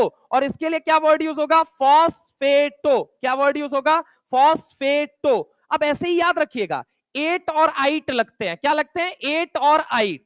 अब एट और आइट कब लगते हैं, जब ऑक्सीजन है आपके साथ तभी एट लगेगा, तभी आइट लगेगा। अगर ऑक्सीजन नहीं है तो आपके नाम में सिर्फ आइट लगेगा। जैसे कि सल्फर के ऊपर सल्फाइड, नाइट्रोजन के ऊपर नाइट्राइड, ऑक्सीजन के ऊपर ऑक्साइड, ठीक है। अगर क्लोरीन के ऊपर क्लोराइड, ब्रोमीन के ऊपर ब्रोमाइड, अगर हम बात करें फ्लोरीन के ऊपर फ्लोराइड। अब लिगेंड के तौर पे लिखे जाते हैं तो एक्स्ट्रा वर्ड यूज करते हैं अपन, क्या, ओ। जैसे कि क्लोराइडो, ब्रोमाइडो, फ्लोराइडो, ऑक्साइडो, ठीक है, परऑक्साइडो, सुपर ऑक्साइडो, ऐसे वर्ड यूज करते हैं। अब ऐसे ही अगर हम तुमसे बात करें, इनका नाम लिख के बताओ, नाम लिख के बताना है तो आप बताइए फ्लोराइडो क्या बनेगा, आप मुझे सोच के बताइए। फ्लोराइडो F- एलिमेंटल फॉर्म है, हाँ है ना, कोई ऑक्सीजन नहीं होगा। क्लोराइडो में बोलो क्या यूज होगा, Cl-, आगे बताओ Br-, आगे क्या यूज होगा, I-। ठीक है, इनको हम क्या बोलेंगे, फ्लोराइडो या फ्लोरो, क्लोराइडो या क्लोरो। अगर हम बात करें ब्रोमाइडो या ब्रोमो, आयोडाइडो या आइडो, ठीक है, ऑक्साइडो या ऑक्सो, दोनों वर्ड, ये वर्ड अक्सर हम भूल जाते हैं, तो ऑक्साइडो या ऑक्सो। अगर हम बात करते हैं किसके लिए होगा, O-2। सल्फाइडो किसके लिए वर्ड यूज करेंगे, S-2, और इसी को सल्फो भी लिखा जा सकता है। तो नेमिंग में कभी सल्फो लिखे तो कंफ्यूज नहीं होना है। आगे अगर हम बात करें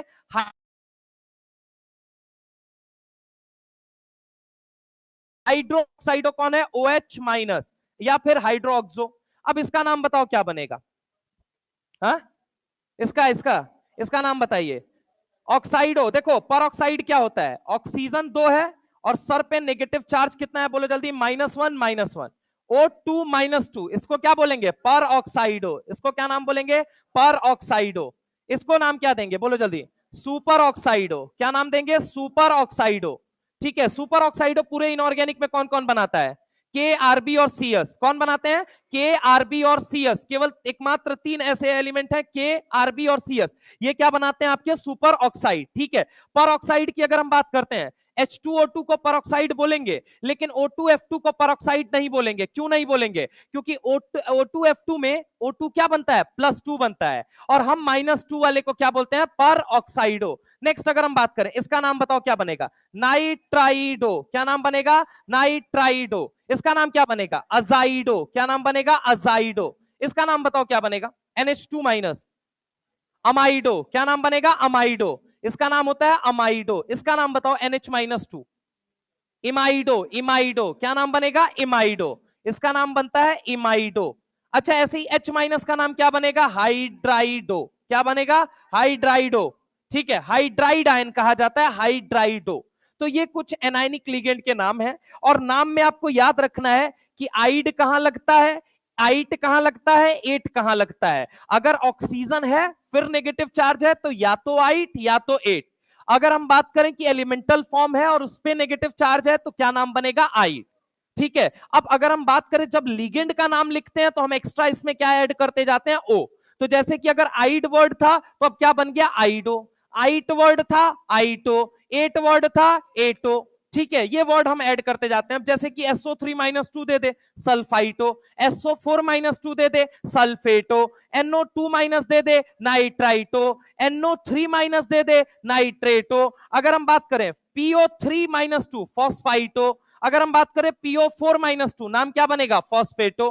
तो इनका एक बार ये नाम पूरा छाप लीजिए सारे लोगों का। ये पहले लिख लीजिए एनाइनिक लिगेंड, और उसके अंदर जनरल रूल्स लिख लीजिए पहले कि आइड कहां यूज करोगे, आइट कहां यूज करोगे, एट कहां यूज करोगे। आइट, एट और आइड कहां यूज करोगे? कहां पे? फॉस्फेटो।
चले आगे चलते हैं। ये कुछ कुछ नेमिंग है, इनको लिखिए।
केटायनिक लिख लिया था तुम लोगों ने? न्यूट्रल वाला, न्यूट्रल वाला लिखा था या नहीं लिखा था?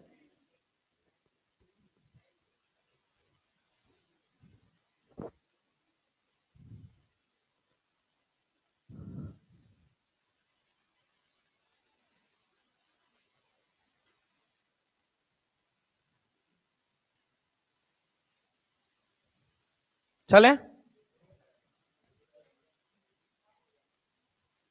ये वाला लिखा था तुम लोगों ने, न्यूट्रल वाला?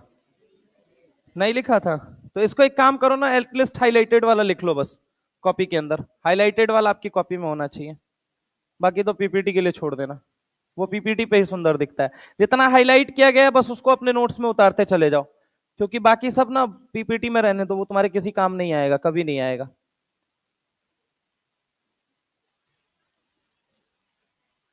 हाँ, क्या क्या चीजें ध्यान देने वाली हैं वो ध्यान से लिख लेना।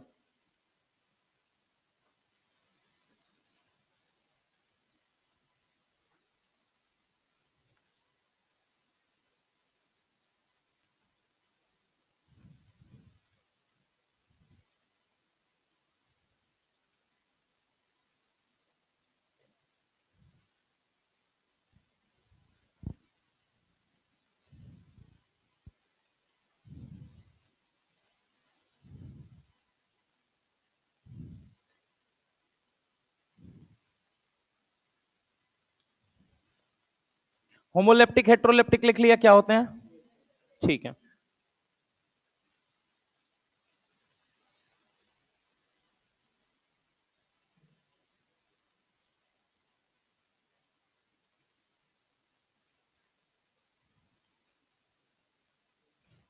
हाँ, हो गया। चलिए,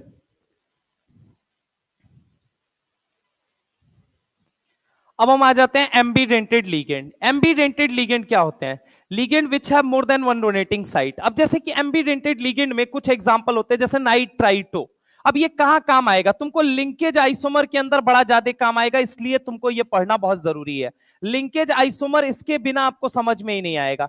अगर मैं तुमसे बात करता हूं, एक होता है नाइट्राइटो ओ और एक है नाइट्राइटो एन, ये क्या मतलब, क्या है इसका? देखो आपको मैं बोलूं एन डबल बॉन्ड ओ, और ये क्या हो गया यहाँ पे सिंगल बॉन्ड ओ, और ये क्या है, ओ पे माइनस है।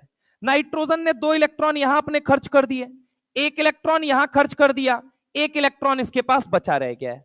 अब सुनना जरा गौर से, ऑक्सीजन के पास क्या है, एक नेगेटिव चार्ज है, यानी कि ये दोनों के दोनों डोनेट कर सकते हैं। क्यों? क्योंकि इसकी ईएन कम है और इसके ऊपर नेगेटिव चार्ज है। अब एक बात अगर मुझे बताइए कि मान लीजिए ये मेटल को डोनेट कर रहा है, ये मेटल को डोनेट कर रहा है, अगर मेटल M प्लस एक्स है और ये मेटल आयन को ये अपना इलेक्ट्रॉन पेयर डोनेट कर रहा है, तो नाम क्या बनेगा, नाइट्राइटो एन। क्या बनेगा, नाइट्राइटो एन। मतलब नाइट्रोजन की साइड से डोनेशन हो रहा है, तो नाइट्राइटो एन। अगर ये ऑक्सीजन अपना इलेक्ट्रॉन पेयर डोनेट करता है, अगर M प्लस एक्स को अगर ये अपना इलेक्ट्रॉन पेयर डोनेट करता है, तब नाम क्या बनता है, नाइट्राइटो ओ। वैसे अगर हम बात करें दोनों के केस में इनका कॉमन नेमिंग क्या बनता है, तो एक का नाम बनेगा नाइट्राइटो और एक का नाम क्या बनेगा, नाइट्रो। अगर नाइट्रोजन की साइड से तो सिर्फ नाइट्रो लिख के भी छोड़ा जा सकता है, या नाइट्राइटो कहना पड़ेगा, कब, जब ऑक्सीजन की तरफ से इलेक्ट्रॉन देगा तब। अच्छा ये बताओ, इसके पास दोनों के पास अलग अलग डोनेटिंग साइट है, ligand which have more than one donating site but at a time can donate by only one site. तो अगर एक तरफ से डोनेट कर सकता है, सिर्फ सिर्फ एक तरफ से एट अ टाइम, तो हम इसे क्या बोलेंगे, एम्बिडेंटेड। देखो यहां नाइट्रोजन अलग डोनर साइट है, ऑक्सीजन अलग डोनर साइट है, तो हम इनको क्या बोलते हैं, एम्बिडेंटेड। एक से ज्यादा डोनेटिंग साइट है, लेकिन एट अ टाइम ये सिर्फ एक तरफ से दे पा रहे हैं, तो हम इसे क्या बोलेंगे, एम्बिडेंटेड लिगेंड। अब ऐसे ही दूसरा आता है साइनेटो एन, और क्या आता है, साइनेटो ओ। फॉर एग्जाम्पल अगर हम तुमसे बात करें, देखो आइसोसाइनेटो यहां पे दिया हुआ है, एक होता है साइनेटो एन, नाइट्रोजन की साइड से अगर डोनेट किया गया तब तो हम उसे क्या बोलेंगे, साइनेटो एन। अगर ऑक्सीजन के साइड से दिया गया तो हम उसे क्या बोलेंगे, साइनेटो ओ।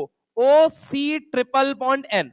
अब देखो ओ के ऊपर क्या होता है, नेगेटिव चार्ज। अगर ये डोनेट कर रहा है तो अब हम इसको क्या नाम देंगे, साइनेटो ओ या फिर साइनेटो सिंपली। अगर मान लो ये नाइट्रोजन का लोन पेयर, ये जो नाइट्रोजन का लोन पेयर बैठा हुआ है, अगर ये इस तरफ से डोनेट कर रहा है तो हम इसे क्या बोल देंगे, बोलो जल्दी, आइसोसाइनेटो या साइनेटो एन बोल देंगे। तो इधर से डोनेट कर रहा है तो हमने क्या बोला, साइनेटो N.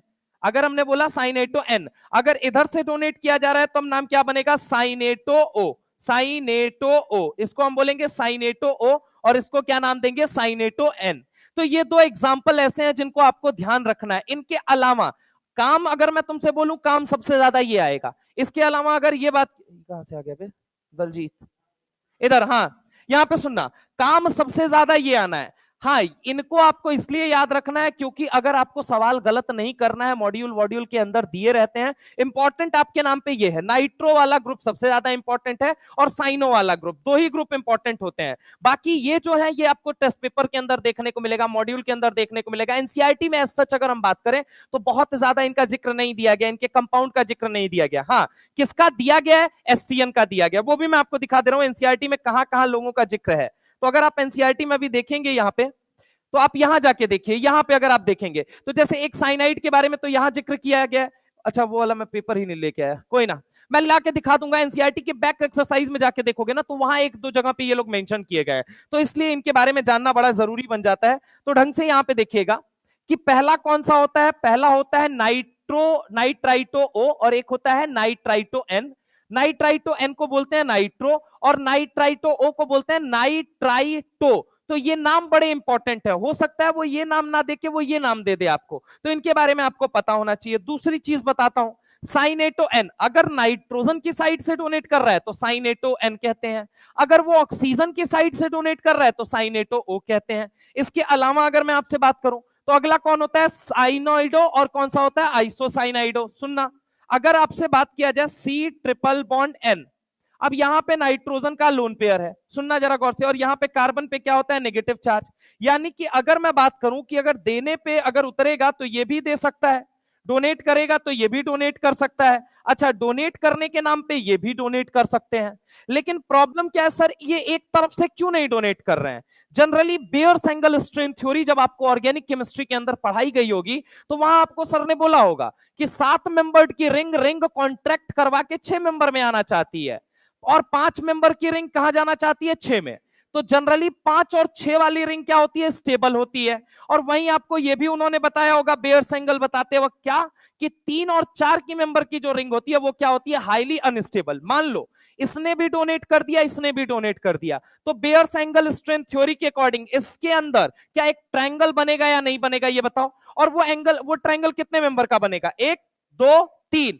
Bears angle strength theory कहता है 3 और 4 मेंबर के रिंग क्या होते हैं, हाईली अनस्टेबल, और 5 और 6 मेंबर के रिंग क्या होते हैं, क्वाइट स्टेबल, और 7 मेंबर का रिंग भी क्या होता है, हाईली अनस्टेबल। इसलिए 7 वाला 6 में आना चाहता है, 5 वाला भी 6 में जाना चाहता है, 3 और 4 वाले क्या करना चाहते हैं, एक्सपांड करना चाहते हैं। वो 3 वाला तो तोड़ना ही चाहता है, कहां पे, सीपीएम केटायन वाला जब डांसिंग रेजोनेंस आपको पढ़ाया गया होगा, सीपीएम केटायन वाला dancing resonance, CPM cation, cyclopropyl methyl cation, उसमें 3 मेंबर की रिंग बार बार टूट रही थी। क्यों टूट रही थी, क्योंकि उसके अंदर हाई एंगल स्ट्रेन है। अच्छा, वो भी क्यों होता है, उसके पीछे बहुत रीजन है। अब जैसे इसके पीछे रीजन बताता हूं कि सर एक बात है, इसका 3 मेंबर रिंग क्यों नहीं स्टेबल है। सिंपल सी बात सोच के बता भाई, कि अगर कार्बन ने डोनेट किया अपना इलेक्ट्रॉन तो इसका हाइब्रिडाइजेशन कितना आना चाहिए, कितना आना चाहिए इसका एंगल, एंगल sp3 आना चाहिए, क्या आना चाहिए, एसपी आना चाहिए, क्या आना चाहिए, एसपी। एक सिग्मा आजू में और एक सिग्मा बाजू में, यही कारण है, यही कारण है। मैं आपको बता रहा हूं फिर से, 250 से 400 के लपेटे में सारे लोग बैठे हुए हो। This is your problem, this is the right problem. और मैं आपको बता रहा हूं इसी चक्कर में तुम एंड में मारे जाओगे और कुछ तुम्हारे हाथ नहीं आएगा।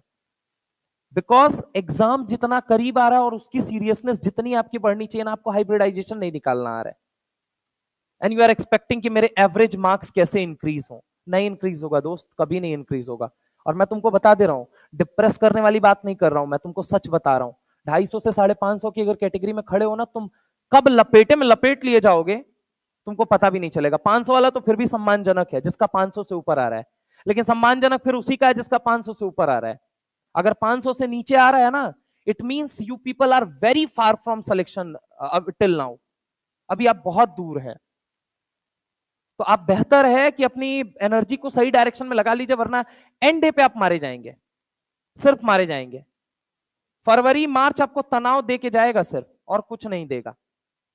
ये बात आप याद रखिए। अगर आपको इस स्थिति परिस्थिति में है, आप हाइब्रिडाइजेशन कि इसका हाइब्रिडाइजेशन sp है या sp2 है, ये सोचने में वक्त लग रहा है, मतलब आपने पिछले 8 महीने में क्या किया है ये आपका दिल जानना चाहिए। और आपका दिल, अभी आप जाके 5 मिनट बात कीजिएगा अपने आप से, तो आपको जरूर बताएगा पिछले 8 महीने में आपने क्या किया है, पिछले 6 महीने में आपने क्या किया है। क्या आप इस स्थिति में खड़े हैं कि आप भी हाइब्रिडाइजेशन पे अभी नहीं बोल पा रहे हो, एंड यू आर एक्सपेक्टिंग, यार अगर आप हाइब्रिडाइजेशन पे नहीं बोल पा रहे हो ना, आई एम डैम श्योर कि आप आइसोमेरिज्म पे, ऑप्टिकल पे तो क्या ही बोलोगे। और छोड़ो ऑप्टिकल की बातें, आप थोड़े दिन बाद एरोमेटिसिटी पे क्या बोलोगे। अरे छोड़ो एरोमेटिसिटी की बातें, आप थोड़े दिन बाद मार्कोनिक ऑफ पे क्या बोलोगे। छोड़ो उसकी बातें, आप एलिमिनेशन तक जाते जाते अल्काइन का क्या हल करोगे, उसकी भी बात छोड़ो। ऑक्सीडेशन तक जाते जाते सब्स्टिट्यूशन और पूरी तरीके से एलिमिनेशन गायब हो जाएगा। छोड़ो उसकी बातें, आप एल्डिहाइड कीटोन में NAR तक पहुंचते पहुंचते ग्रिग्नार्ड कैसे रिएक्ट करता है ये भूल चुके होगे। और ये भी छोड़ो यार, तुम अमीन तक जाते जाते तुमको गैब्रियल थैलामाइड सामने से नजर नहीं आएगा। और तो और तुम्हारी दुनिया अंधेरी तब हो जाएगी जिस दिन बायोमोलिक्यूल्स का यहाँ स्ट्रक्चर बना दिया जाएगा। तब तुम भूल जाओगे कि 64% और 36% में कौन एग्जिस्ट करता है। तब तुम सच में भूल जाओगे कि अल्फा और बीटा फॉर्म क्या होती है। और छोड़ो यार रॉल्ड्स लॉ की, तो मैं क्या ही तुमसे बात करूं। मैं तुमसे क्या बात करूं आयनिक इक्विलिब्रियम की, मैं तुमसे क्या बात करूंगा इलेक्ट्रोकेमिस्ट्री की, जब तुम जैसे लोग जिनको हाइब्रिडाइजेशन नहीं आता उनसे इलेक्ट्रोकेमिस्ट्री और आयनिक इक्विलिब्रियम की मैं बातें करूंगा, उनसे थर्मोडायनेमिक्स की मैं बातें करूंगा। फिजिक्स बहुत कोसों दूर है यार, हटाओ उनको, किनारे हटाओ, उनकी तो बात ही नहीं करते, मैं उनसे चिढ़ता हूं देख के। क्यों? क्योंकि मैं देख के लगता है ना भाई, देख के लगता है जब जिस बेचारे बच्चे को हाइब्रिडाइजेशन नहीं आ रहा उसको फिजिक्स वाला मास्टर फिजिक्स सिखाने जा रहा है, यार कितना गलत है। आप सोच सकते हो, जिसको 6 महीने के अंदर हाइब्रिडाइजेशन में, और ये हाइब्रिडाइजेशन की समस्या नहीं है, ये तो मैं एक पॉइंट बना रहा हूं आपको बोलने के लिए। आपकी समस्या ये है कि पिछले 6 महीनों में अपने दिल से पूछो क्या किया आपने, कहां खड़े हो आप, किस जगह पे खड़े हो आप, कितने टेस्ट पेपर लगा दिए, कितने टेस्ट पेपर निपटा दिए आपने, नथिंग, 0 बटा सन्नाटा थे सर, हम उसी जगह पे खड़े हैं। मैं बता रहा हूं अंततो गत्वा ये युद्ध हार में कन्वर्ट होगी आपके, और ऐसी विफलता बनेगी कि आप सोच नहीं सकेंगे। बेहतर है जागिए, मूवमेंट आ गया है, आप समझ रहे हैं मेरी बात को, समय आ रहा है, बहुत समय, अब समर शेष नहीं है, गया। यहां के बाद आलस ना तुम्हारा पीछा छोड़ना है, सुबह की नींद तुम्हारी ना पीछा छोड़ना है, सब कुछ तुम्हें परेशान करने वाले हैं अब सब कुछ। और तुम कॉन्फिडेंस के नाम पे क्या हो, सन्नाटा। गिन के 5, गिन के 5 ऐसा होगा जो सेलेक्ट होगा। क्या तुम सच सोच के बताओ, तुम्हारा दिल ये कहता है तुम उस 5 की भीड़ में हो? नहीं। लेंगे देंगे पे भाई साहब को बहुत मजा आता है ना, आप ही थे ना बैच में आते ही किया था, इलेक्ट्रॉन लेगा, सब याद रहता है मेरे को। करिए आप, कोई दिक्कत नहीं है, लेकिन उसका निष्कर्ष क्या है, कोई निष्कर्ष है? इलेक्ट्रोकेमिस्ट्री मजबूत हुई। स्टैंडर्ड ऑक्सीडेशन पोटेंशियल के बारे में 2 शब्द अगर मैं पूछ दूं, बोल पाएंगे आप? नहीं बोल पाएंगे सर। फैलते जाएंगे फैलते जाएंगे ना, अभी जेनेटिक्स आपकी हुई है, अभी जेनेटिक्स आएगा तो और फैला देगा। तब तक आप sexual reproduction in flowering plant और प्लांट फिजियोलॉजी दोनों में थोड़े थोड़े खिसक चुके होंगे, कहेंगे कल रिवीजन कर लूंगा, आ जाएगा मेरे को, वो कल ही कभी नहीं आएगा जिस दिन तुम रिवीजन करने बैठोगे। प्रॉब्लम ये होगी।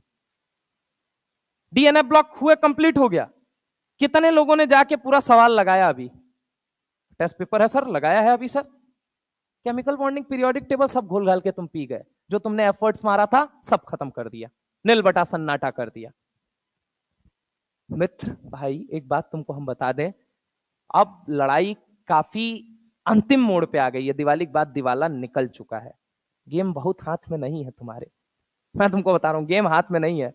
संभाल सकते हो डोर संभाल लो यार, कहें कि नवंबर निकला ना तो दिसंबर होप देगा, जनवरी थोड़ा होप देगी, फरवरी कहेगा इज्जत बचा लेते हैं। अब मैं तुमको बता रहा हूं, थोड़ा अच्छा नंबर ला लेते हैं, पेरेंट्स को दिखा लेते हैं, समझ रहे हो मेरी बात को। और मैं तुमको बता रहा हूं, दूसरा से तीसरा अटेम्प्ट जिस दिन कन्वर्ट हुआ उस दिन मान लेना चौथे अटेम्प्ट में सिलेक्शन नहीं होगा, 7वें में होगा, ये बात याद रख लेना। दूसरा से तीसरा अटेम्प्ट कन्वर्ट हुआ, और हम नहीं पूछ रहे, हम नहीं बोल रहे हैं ये बात, तुम ना एक काम करना, तरुण सर से पूछना, तरुण सर छोड़ो, सबसे ज्यादा एक्सपीरियंस है सर्वेश सर 20 साल, उनसे पूछना सर तीसरे अटेम्प्ट के बाद सिलेक्शन होगा? तो बोलेंगे हाँ हाँ बिल्कुल होगा, पहली बार वो यही बोलेंगे, मैं तुमको बता देता हूं, हंस के बोलेंगे। तो सर वो रियल वाला पूछ रहा हूं, थोड़ा किनारे चल के बता दीजिए ना सर। तो पता है क्या बोलेंगे, बेटा दूसरे के बाद तीसरा अटेम्प्ट में सिलेक्शन नहीं होता है, सिलेक्शन होता है फिर 7वें अटेम्प्ट में, 4 साल और वेट करना पड़ता है लोगों को। तो चॉइस इज योर्स कि अब थोड़ा सा जागो भाई। तुम सेकेंड ड्रॉप में आने के बाद से तुम कहां स्थिति में लाई कर रहे हो। You people are becoming over smart day by day, but the problem is कि आप ओवर स्मार्ट तो छोड़ो, स्मार्ट भी नहीं बन हो। प्रॉब्लम ये है आप सेम कंटेंट को 4-5 साल से घिस रहे हो, फिर भी आप वहीं के वहीं खड़े हो। सच्चाई ये है कड़वी। आप सेम कंटेंट को 11वीं से पढ़ते आ रहे हो, लेकिन आज भी उसी लपेटे में हो, आप वहां से आगे बढ़ ही नहीं पाए। कब बढ़ोगे भाई, बढ़ो उससे आगे। तुम्हारी अचीवमेंट ये नहीं है कि तुमने सेम कंटेंट को 4 साल पढ़ा है या 3 साल पढ़ा है। तुम्हारी कंटेंट, तुम्हारी अचीवमेंट तो तब होती जब उस 4 साल या 3 साल के इन्वेस्टमेंट का कुछ आउटकम निकाल पाते। अभी भी तुम आउटकम के नाम पे कुछ चंद शब्द जानते हो बस। प्रॉब्लम ये है सिस्टमेटिकली तुम में से किसी को कुछ नहीं पता है और तुम ना जानना चाहते हो। प्रॉब्लम ये है तुम अपने रिजिड माइंडसेट के साथ एकदम स्टक्ड हो एक जगह पे।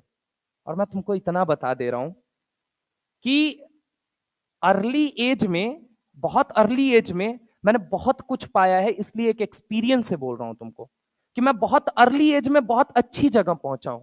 बहुत अच्छी जगह मतलब जहां पे निकलना बड़ा आसान नहीं होता है। बहुत एक्सपीरियंस लोगों के लिए निकलना आसान नहीं होता है। जिस दिन संकल्प में हमारा इंटरव्यू था उस दिन 5 को, कम से कम 5 को छोड़िए 7 को फिटजी के टीचर बैठे हुए थे और उन सबको बीट मार के आया था पीछे, सॉरी उन सबको बीट मार के आया था पीछे। लोग एकदम एकदम, उस समय तो मेरी एज जब मैं आया था लास्ट ईयर तब 24 पे था। सब लोग एकदम पूरी कंपनी में एकदम सन्नाटा कि 24 साल का लौंडा एंटर किया है। अभी 26 पे मैं आया तो उन्होंने सबके मन में कि एकदम 24 साल। सही बात है, उनकी टीम में आया जिस समय सबसे ज्यादा कंट्रोवर्सी थी और उस समय मैंने अपनी जगह बनाई थी। द प्रॉब्लम इज ना, मैं तुमको एक लाइफ में एक बात बता रहा हूं, तुम्हारे एग्जाम की भी मैंने प्रिपरेशन की है, बहुत करीब से मैंने जाना है। एक चीज याद रखना, जीवन में अगर निकल गए तो वाह वाह, आज से 4 साल बाद ना तुम अपने लाइफ में मिरर में खुद को खड़े होकर फेस नहीं कर पाओगे। ये कड़वी सच्चाई होगी। और ये मित्र मान लेना मेरी बात, मैं भुगत भोगी हूं सारी चीजों का।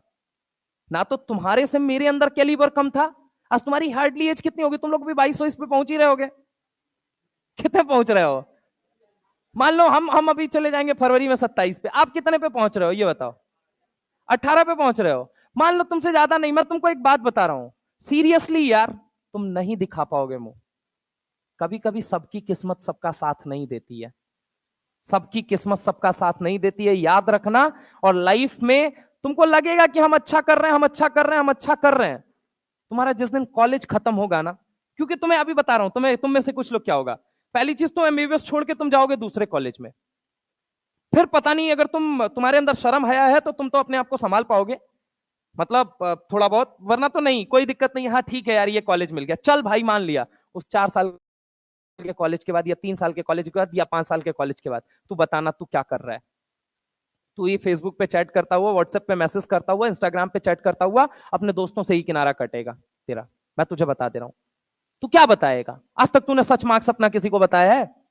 तू सोच के देख ले अपना पिछला इतिहास, तू उठा के देख ले। 428 नंबर आता है तब तो तू बोलने जाता है 500 नंबर आए मेरे, बोलता है तू तू तू अपने आप से पूछ लेना भाई। क्यों? क्योंकि तेरे को इज्जत की परवाह है। तो वो इस इज्जत की परवाह आज क्यों नहीं है तुझे? तू 3 साल से सेम कंटेंट में घिसे जा रहा है, फिर भी तू यहां बैठा हुआ है। इस बात का शर्म होना चाहिए तुझे। 12वीं के बाद तेरे पास कोई डिग्री नहीं है इस समय, आज की डेट में तेरी कोई वैलिडेशन है? कुछ है? कुछ नहीं है। अब फिर भी तू कहां पे बैठा हुआ है? हाँ बस चल रहा है, राम कथा बाचो सर, सुनने के लिए तो हम बैठे हुए हैं। दक्षिणा भी दें? कितना चाहिए? 60,000 70,000 हर साल देंगे आपको। बहुत बढ़िया। एजुकेशन बिजनेस में 40% का प्रॉफिट ऐसे ही नहीं है भाई, तुम्हारे जैसे लोगों की वजह से है। सुधारो भाई, सुधारो, भविष्य को सुधारो, वरना 3 साल बाद किसी को मुंह दिखाने के लायक नहीं बचोगे। 3 साल छोड़ो, कुछ लोग अगले 2 साल बाद दिखाने लायक नहीं बचोगे, आप ही में से। मतलब देख के नहीं लगता है कि कोई भी पहला ड्रॉप होगा, सबको देख के लगता है लाइन से सबका दूसरा ड्रॉप है ऑलमोस्ट। जिसका पहला है वो क्या मतलब 30? नहीं सर, अभी आप बोले ना सर इस बैच में दूसरा ड्रॉप है, तो अभी पहला ड्रॉप है हमारा सर, समझिए सर प्लीज सर। समझ रहे हैं आप मेरी बात को? तो कोई प्राउड फील करने वाली बात नहीं है। या तो आप मुझे ये मैसेज देना चाहते हो, नहीं नहीं सर अभी हमारा पहला ड्रॉप है सर, हमारा पहला ड्रॉप है, आप बात समझिए ना सर। बाकी सबका दूसरा ड्रॉप है, किसी का तीसरा ड्रॉप है, निकल जाओ मित्र, संभल जाओ। कहा जाता है ना कि वक्त को किसी के वक्त की ठोकर लगी तो बड़े से बड़ा गिर पड़े, औकात क्या मनुष्य की जो वक्त के सामने अड़े। वक्त के सामने अड़ने की हिम्मत किसी की नहीं है। बेहतर है time and tide wait for none but we people have to always wait for right time. सही समय का हमें इंतजार करना पड़ता है। आप क्या कह रहे हो, समय हमारा इंतजार करेगा? तो बेटा जब इंतजार छोड़ो, ऐसा तमाचा मारेगा ना कि बुद्धि तुम्हारी ठिकाने आ जाएगी। नजर ना मिला पाओगे, किसी से सम्मान तरीके से बात ना कर पाओगे, धीरे धीरे दुनिया से कटोगे, सबसे अलग होगे तुम। काहे? तुमको पता है तुम्हारे अंदर कैलिबर है और तुम चाहते हो कि सामने वाला मुझे जज कैसे करेगा। प्रॉब्लम ये है, तुमको ये लगता है कि सामने वाला मुझे जज कैसे करेगा। क्यों? क्योंकि तुम अपने आप को जज कभी नहीं करना चाहते हो। क्यों नहीं करना चाहते हो? क्योंकि तुम लोग डरपोक लोग हो, भागते हो अपने आप से। प्रॉब्लम ये है, ना फेस नहीं करना है तुमको, अपनी प्रॉब्लम नहीं लिखनी है। जाके लिखो अपनी 10 प्रॉब्लम, लिखो तुम्हारी 10 प्रॉब्लम क्या है। पहली प्रॉब्लम होगी आलस, दूसरी प्रॉब्लम क्या होगी? डिस्ट्रैक्शन, तुमने खुद ने पाल रखी है। तुम सेलेक्ट होने वाले लोग हो, तुमको एक्चुअल में ना व्हाइट एप्रन से प्यार ही नहीं है। प्रॉब्लम ये है, तुमको एक्चुअल ये है ना कि मेडिकल कॉलेज में जाना ही नहीं है, तुमको ये प्रॉब्लम है। एंड अपार्ट फ्रॉम द पैसा, मैं तुमको एक बात बता दे रहा हूं, वहां का जीवन बड़ा सॉलिड जीवन होता है, कभी जाके देखिएगा। मैं तुमको एक नॉर्मल सी बात बताता हूं, बहुत छोटी सी बात बताता हूं। तुम कभी भी ना एम्स वगैरह की जर्सी वर्सी पहन के किसी ट्रेन वैन में निकलना, बड़ा सम्मान से तुमसे लोग बात करेंगे। निकलना वेदांतु की जर्सी पहन के, तब भी लोग सम्मान से बात करेंगे। 2 साल बाद नहीं करेंगे। अगर हमारे जैसा आदमी रहेगा तो अभी भी तक ड्रॉप मार रहा है तू। हमारे जैसा आदमी तो जिसको पता रहेगा उसको पता है ना क्या कर रहा है भाई, ड्रॉप मार रहा है ये। तो आपको कितना सम्मान मिलना है ये आप खुद निर्धारित करेंगे। आपकी कितनी वैल्यू है ये आप खुद निर्धारित करेंगे। निर्धारित कीजिए दोस्त। लोगों के वैल्यू सिस्टम का हिस्सा मत बनिए, खुद का वैल्यू सिस्टम क्रिएट कीजिए। अन्यथा क्या है मैं आपको बताऊं, पानी बहती जाती है, पानी अपना बहने का रास्ता ढूंढ लेती है और रुका हुआ पानी सड़ जाता है। ये इकोलॉजी कहती है आपका। पानी को भी बहना पड़ता है अपने जीवन में कुछ करने के लिए, वरना तो रुका हुआ पानी भी क्या कर जाता है, सड़ जाता है। Choice is yours. अभी भी यार, still after 6 month result and experiment, still आप वहीं पे अटके हो, आप वहीं पे फंसे हुए हो, स्टिल आप वहीं हो जहां आज से 6 महीने पहले थे। तो यकीन मानो दोस्त, स्टिल आप 6 महीने बाद वहीं रहोगे। ठीक है, एनीवे रिजल्ट आएगा, बहुत कुछ पता चलेगा। बेहतर है कि मेहनत कर लो, वरना जिस दिन रिजल्ट आएगा ना, वो उस दिन बताएगा तुम्हारी मेहनत कितनी है या कितनी थी। तो बेटर है कि आज उस चीज को अप्लाई करो, मत डेविएट हो। यार तुम लोग कहां हो तुम्हें खुद को नहीं पता है। शायद तुम 25 लाख की भीड़ में हो अभी, तुम उस 25,000 की भीड़ में नहीं हो, तुम 25 लाख की भीड़ में हो। कहीं ऐसा ना हो जिंदगी तमाशा।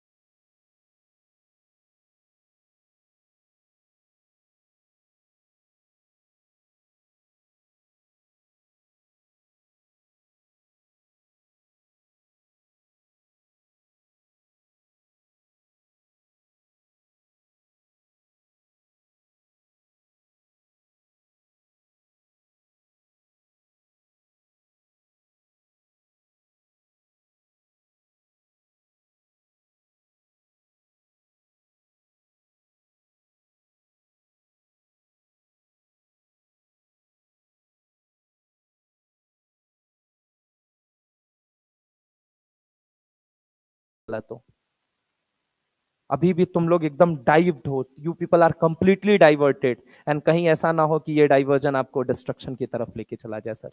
ये चीज ध्यान रखिएगा बस, क्योंकि जिस दिन लेके जाएगा ना, उस दिन कितनों की उम्मीदों पे आप पानी फेरेंगे ये आपको भी नहीं पता है। सबसे पहले अपने उम्मीदों का आत्महत्या, कहा जाता है ना, आत्महत्या आप खुद कर देंगे। आप अपनी उम्मीदों को खुद ही मार देंगे। आपकी उम्मीदें छोड़िए यार, आप लोगों की उम्मीदें तो क्या ही उम्मीदें हैं। ऐसे नकारात्मक सोच के लोगों की उम्मीदें मर जानी ही बेहतर है। जो अपने आप को जिंदा नहीं कर सकता ना, उसकी सोच ही मर जानी बेहतर है। लेकिन अपार्ट फ्रॉम दिस, बहुत सारे ऐसे लोग हैं जिनको आपने फॉल्स उम्मीदें दे रखी हैं। मत तोड़िए उसको, मैं बार बार यही कह रहा हूं। अब आप सोच लीजिएगा कि आपने अपने सराउंडिंग में किसको किसको फॉल्स उम्मीदें दे रखी हैं, फॉल्स एक्सपेक्टेशन किसको किसको दे रखी हैं। और जिस दिन नहीं खरा उतरोगे ना, उस दिन सबसे पहला सबसे ज्यादा दुख होगा पता है क्या? उन्हीं को होगा। वो कहेंगे कुछ नहीं, कह भी क्या, कह के क्या उखाड़ लेंगे तुम्हारा। लेकिन व्हाट अबाउट योर कमिटमेंट? आपकी कमिटमेंट का क्या रहा? आप अपनी लाइफ में एक व्यक्तित्व का ऐसा निर्माण कर पाए जो साला एक बात पे खरा उतर पाया? एक बार कभी आपने सोचा है? नहीं सोच पाएंगे आप। और जिंदगी 1000 मौके नहीं देती है। मानो मेरी बात। मेरी क्लास का एक बहुत ब्रिलियंट स्टूडेंट था, केएन राय। बहुत ब्रिलियंट स्टूडेंट था, मतलब उससे ब्रिलियंट स्टूडेंट शायद ही हमारी लाइफ में कोई रहा हो। बट लाइफ तमाचा मारती है ना, वो भी तुम्हारी तरह जाके गया जेई की तैयारी करने। जेई की तैयारी करने गया, ब्रिलियंट था तो उस समय जेई बहुत टॉप अपने उस पे था कि जो ब्रिलियंट है वो जेई की करेगा, जो गधा है वो नीट की करेगा। समझ रहे हो? अपन एवरेज वाले थे तो माँ बाप ने दोनों में ठूस दिया। इकोनॉमिक्स होती तो उसमें भी ठूस देते, नहीं इधर ही निकल जाएगा। तो पता है क्या हुआ? कौन हमारे क्लास का आईआईटीएन नहीं बना, केएन राय नहीं बना, बर्बाद हो गया बेचारा। गया नॉर्मल कॉलेज से प्लास्टिक इंजीनियरिंग की, मतलब ठीक ठाक कॉलेज है, प्लास्टिक इंजीनियरिंग की। प्लास्टिक इंजीनियरिंग करने के बाद से आज वो बेचारा फेसबुक में तुमको मैसेज दिखा सकता हूँ, रिप्लाई नहीं करता है। उसको हाई डालते रहो, नहीं रिप्लाई करता है। जबकि वो बहुत हंसमुख बंदा था, बहुत प्यारा बंदा था। मतलब ऐसा होता था कि दिन भर उसके दिमाग में खुरपात ही सूझता रहता था। वो पढ़ता था, स्टूडियस स्टूडेंट था, लेकिन प्रॉब्लम यह थी कि वो उतना ही वल्गर स्टूडेंट था। आप लोग समझ पा रहे होंगे अब मैं क्या कह रहा हूं। उसके दिमाग में हर समय वल्गरिटी चलती रहती थी, वो कहीं पे भी रहे, किसी के लिए भी। मतलब वो नहीं जाता है कि क्लास का पूरा माहौल बनाने वाला लड़का, वो लड़का था। आज वो लड़का किसी को फेस नहीं कर पाता है, बात नहीं कर पाता है यार। जबकि यूपीएससी के पहले अटेम्प्ट में बैठा और प्री क्वालिफाई करके निकला, पहले अटेम्प्ट में। जब आईआईटी में नहीं हुआ, नॉर्मल बीटेक किया, बीटेक करने के बाद फिर यूपीएससी का प्री नहीं। उसको पता नहीं वो कहां गायब हुआ, किसी से ना मिला ना कुछ किया। वहीं एक विनय यादव का भी मैं बताऊंगा, ताज में जाके शेफ बन गया। पूछा जाता था उससे क्लास में व्हाट इज योर एम्बिशन, कहता है गैम्बलर बनना, जुआड़ी बनना। समझ रहा हूं मेरी बात को? गैम्बलिंग करूंगा सर बड़े होके मैं। बाद में ताज होटल का शेफ बनता है, खूब पैसा छाप रहा है इस समय। अभी कल परसों गोवा में शिफ्ट हुआ है। वाह बेटा तुम्हारे मजे हैं। तो जीवन सबको मौका नहीं देता है, एक को मौका दिया और एक हाथ से लिया। तुम्हारे हाथ में क्या करेगा वो, अब तुम सोच लो। थोड़ा सा जगो भाई। इधर आओ, इधर अगर हम बात करते हैं आइसोथायोसाइनेटो, आइसोथायोसाइनेटो और थायोसाइनेटो एन, थायोसाइनेटो एस। अब देखो ये क्या होता है, एस होता है, सी होता है, ट्रिपल बॉन्ड एन होता है। अच्छा मैं ये बता रहा था, सॉरी। अगर मैं आपसे बात करूं, देखो इस कार्बन का हाइब्रिडाइजेशन कितना है, sp। अगर sp है तो इसका एक्चुअल एंगल कितना होना चाहिए, 180। लेकिन जब आप एंगल देखेंगे इसके अंदर तो आएगा 60, यानी एंगल स्ट्रेन कितने डिग्री का आएगा, 120 डिग्री का। कितने डिग्री का, 120। अब वो इतना एंगल स्ट्रेन झेल नहीं पाएगा, इसलिए ये क्या करेगा, 3 मेंबर की रिंग एनी हाउ एक्सपांड होकर कितने में जाना चाहती है, कि वो ओरिजिनल पोजीशन में वापस आना चाहती है, वो उस रिंग को तोड़ना चाहती है। तो due to high angle strain, याद रखिएगा, according to Baeyer's angle strain theory, according to Baeyer's angle strain theory, according to Baeyer's angle strain theory, Baeyer's angle strain theory ये कहती है, Baeyer's angle strain theory, strain theory, theory 3 and 4 membered ring, पहली चीज याद रखेंगे, 3-4 membered ring, 3 and 4 membered ring are highly unstable, membered ring are highly unstable, are highly unstable, are highly unstable, are highly unstable। ये क्या होते हैं, highly unstable होते हैं। जबकि अगर हम बात करें due to high angle strain, due to high angle strain, किसकी वजह से, हाई एंगल स्ट्रेन की वजह से, due to high angle strain, अपने हाई एंगल स्ट्रेन की वजह से ये क्या होते हैं, तो अगर हम बात करें कि हाईली अनस्टेबल होते हैं। दूसरा अगर हम बात करते हैं तो दूसरी बात सुनिएगा, यहां पे अगर हम बात करते हैं 5 and 6 membered ring, 5 and 6 membered ring are more flexible, 5 and 6 membered ring are more flexible, ring are more flexible, are more flexible, are more flexible, hence are more flexible, hence they are stable। ये ज्यादा flexible होने की वजह से they are more stable, ये क्या होती हैं, मोर स्टेबल होती हैं। तो याद रखिएगा कि जो बेयर्स एंगल स्ट्रेन थ्योरी है वो ये कहती है कि 3 और 4 मेंबर के रिंग बहुत ज्यादा अनस्टेबल होते हैं, रीजन बीइंग एंगल स्ट्रेन। और अगर हम बात करते हैं 5 और 6 मेंबर की रिंग स्टेबल होती हैं due to their flexible nature. आपको याद होगा एक एग्जांपल कराया गया होगा, cyclooctatetraene, cyclooctatetraene tub shaped occupy कर लेता है। पता है क्यों? 7 मेंबर्ड रिंग के ऊपर जब जाते हो ना तो वहां पे फ्लेक्सिबिलिटी बढ़ना शुरू हो जाती है। अब जैसे कि आपको पता होगा एक रूल और पढ़ाया गया होगा, ब्रेड्स रूल पढ़ाया गया होगा। Planarity can not be achieve before 6 membered ring, 7 membered ring या 8 मेंबर्ड रिंग। आंसर क्या है बताओ?